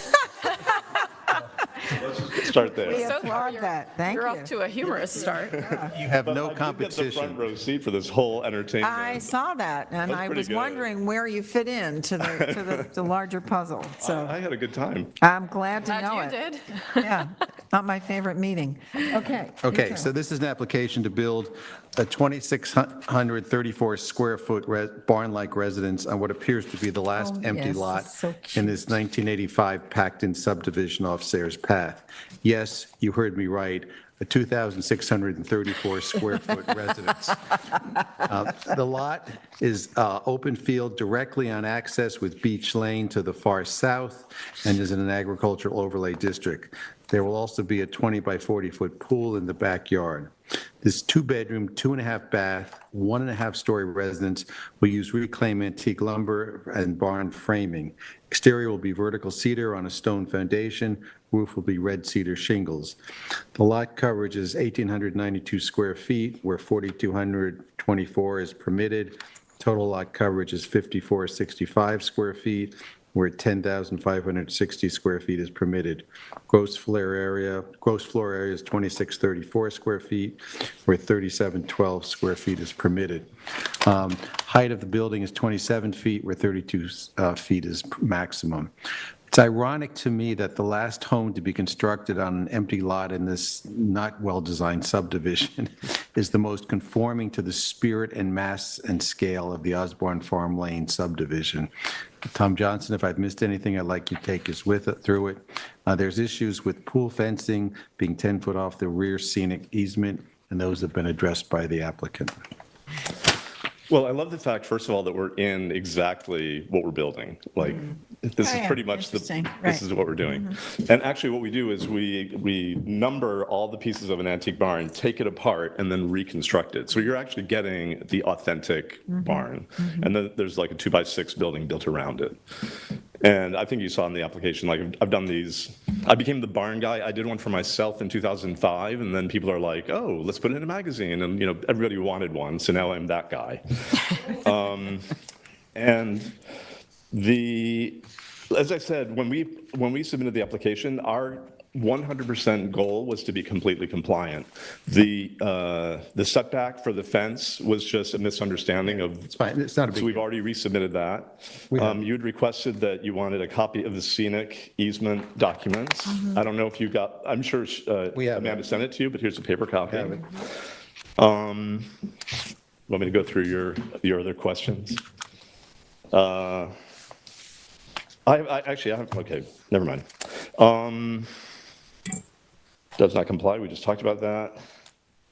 Sorry. That's okay.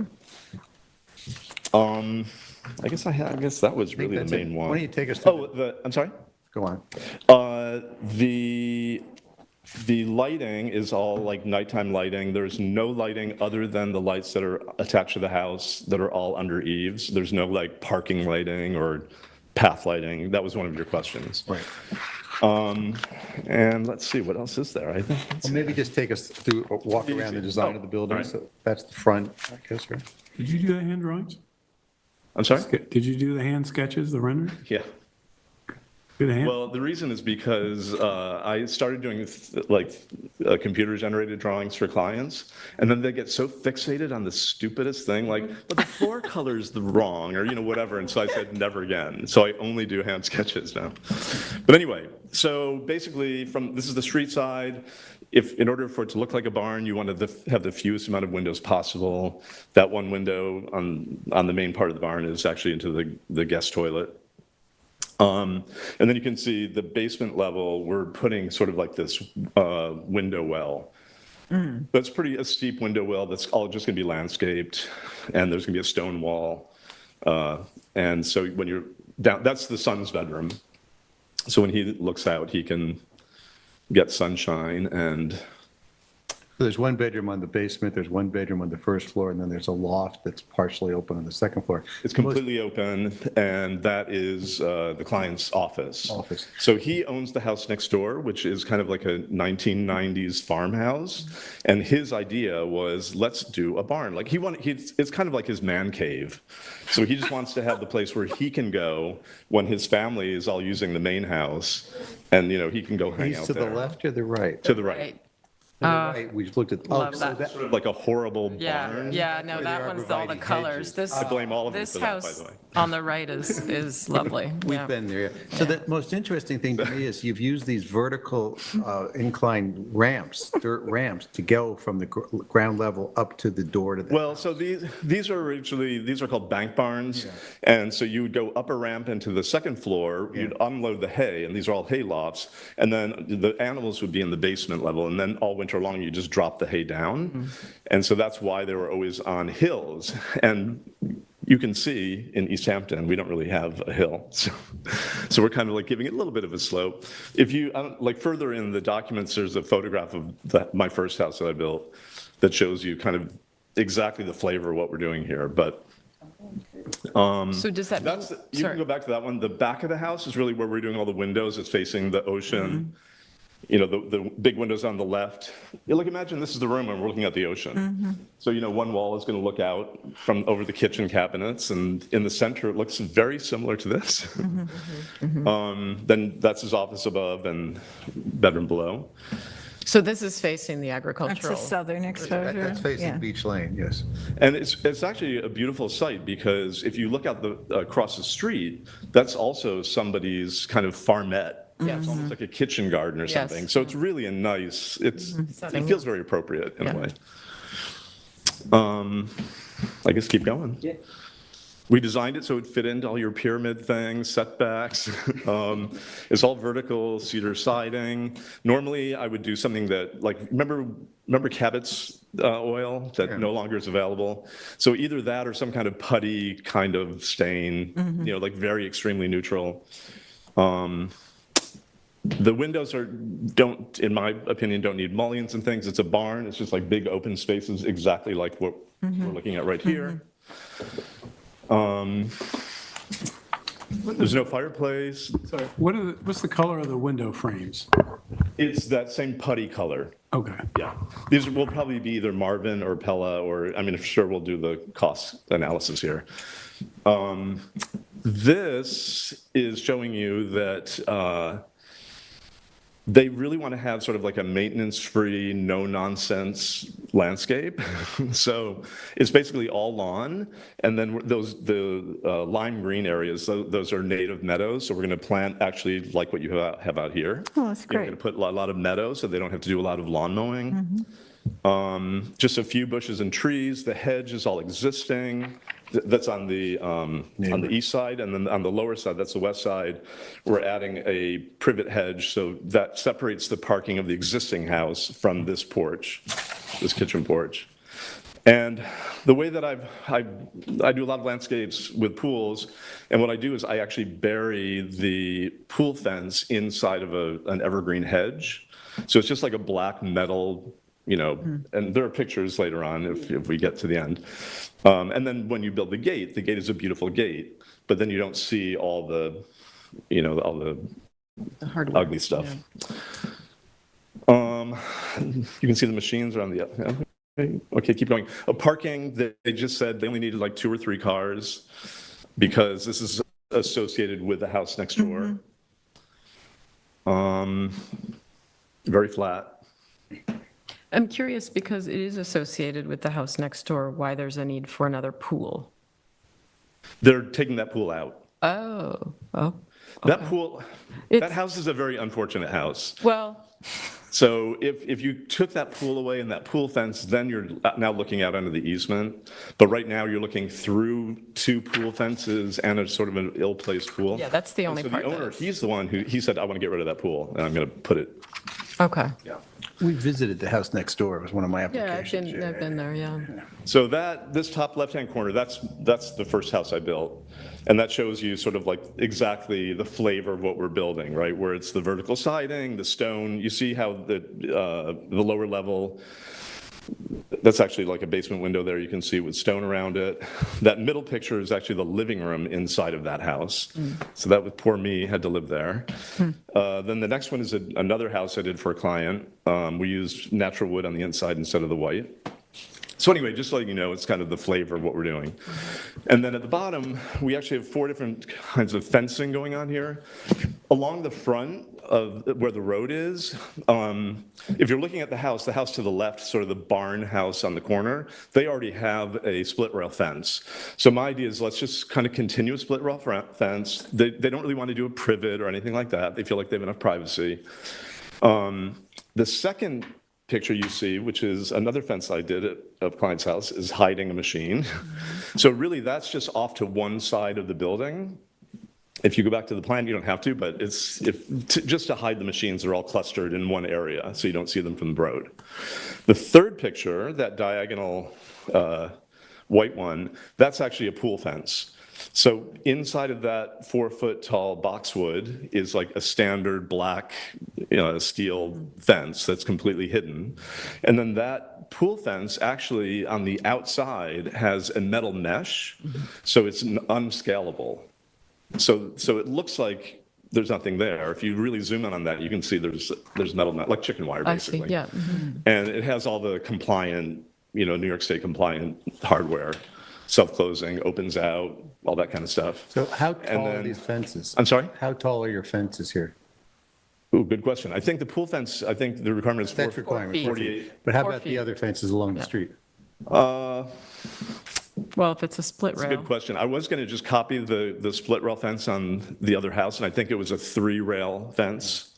So whatever that is, it might be 48. Yeah, if it's 48 or less, we don't care. It's 48 or less, for sure. Okay. Oh, yeah. Okay. And then, you see that wall there? Yeah.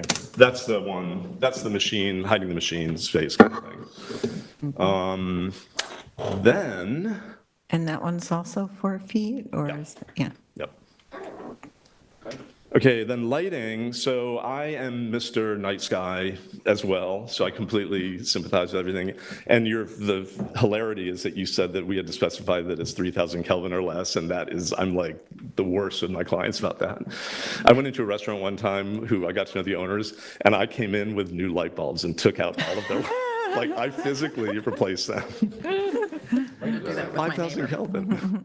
Anyway, so we're on the same wavelength here. But basically, on the bottom picture, what I do is a bang for the buck moment where you put a porcelain socket on the ceiling, spray paint it black, you screw a light bulb into it, and then you make a box out of the cedar siding. So the box hangs down below the light bulb. It's very cost effective, and it's exactly the kind of light that you want. Right, and it doesn't look like some, Home Depot kind of fixture. And then that lumens one, that's just showing where we're doing wall fixtures is going to be that or exactly similar to that, where it lights up and down. Like let's say on the side porch, there'll be a few lights in the ceiling. And I think we have like maybe 2 lights on the wall, so they're just pooling up and down. So you never see the light bulb. I don't think they can pool up. You can't go up. No. They make those lights where you have a light shining up and a light shining down. Yeah, I understand. I don't think that that's allowed. Permissible by code. Really? Yeah, To pull up it's on your only ceiling? down. Great, then that one right there doesn't pull up. So there you go. I mean, these are exterior lights like next to a door or? Yeah, they're like on the kitchen porch, there are 3 sliding doors, or 2 sliding doors rather. Okay. And then in the middle is like the post, and there's just going to be a light there.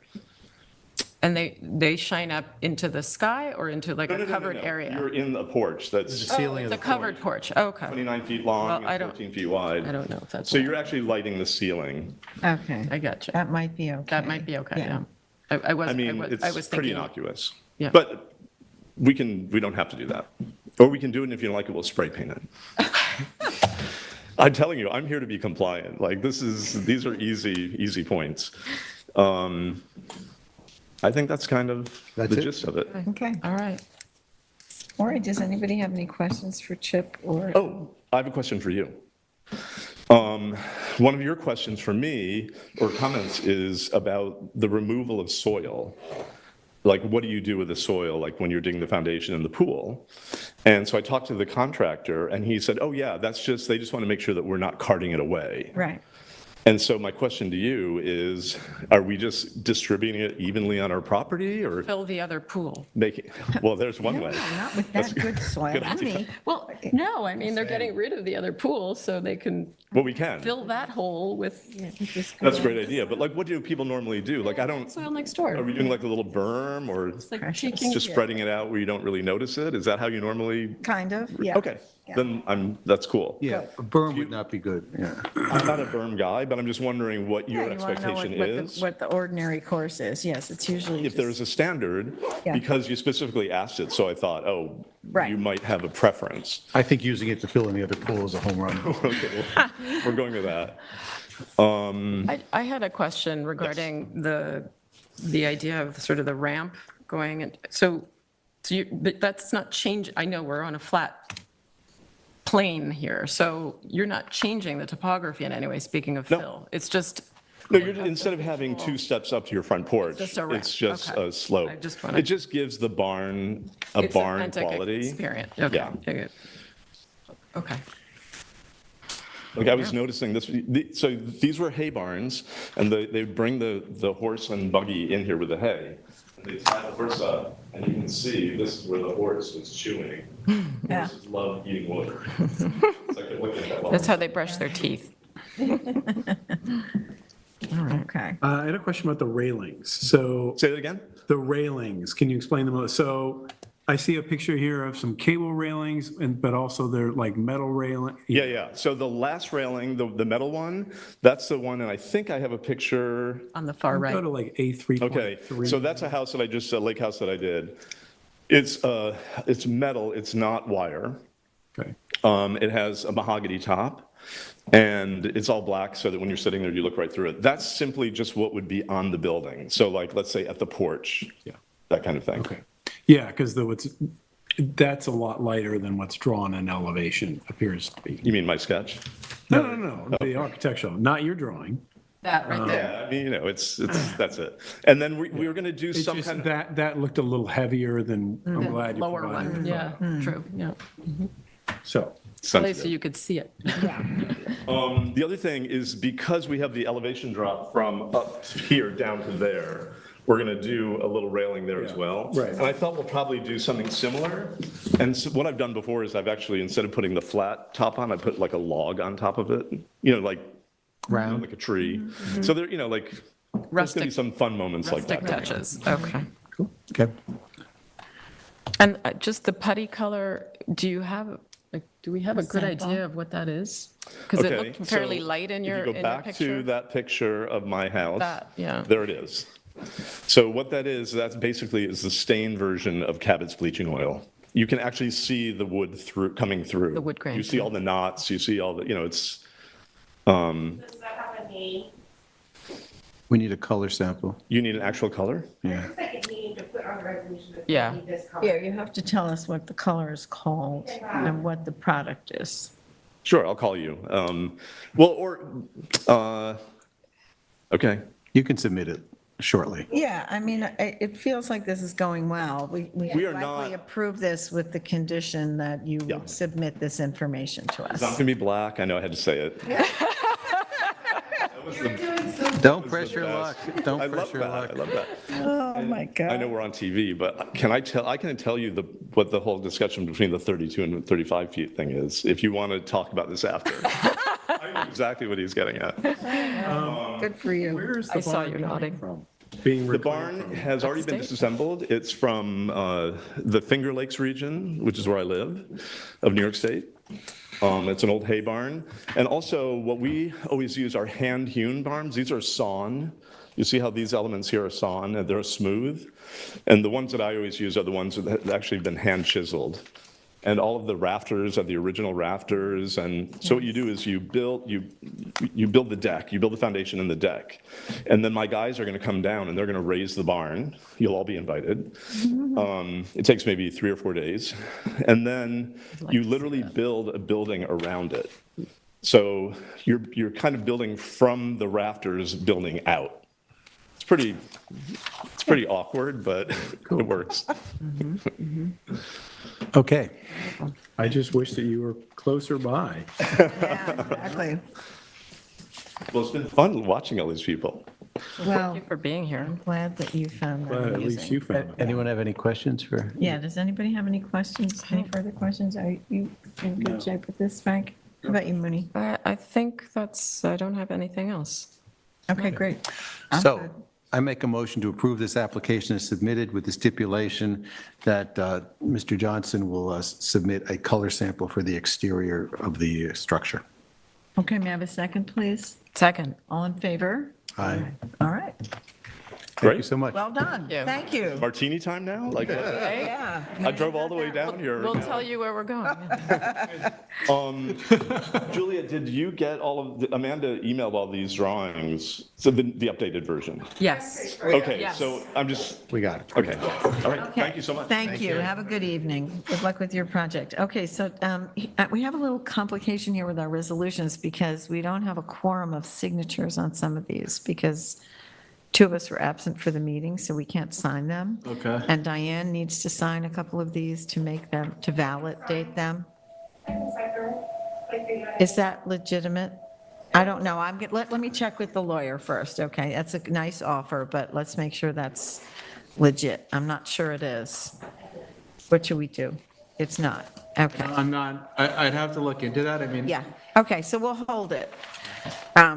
We have two The ones that we can, are there? Yes, I'm just trying, I have them checked out, but I wanted to be able to indicate that which ones were being read and which ones were not. So those are these. Now, there's one here, David, that has two signatures and Mooney was opposed. Is Did we that skip sufficient? over the,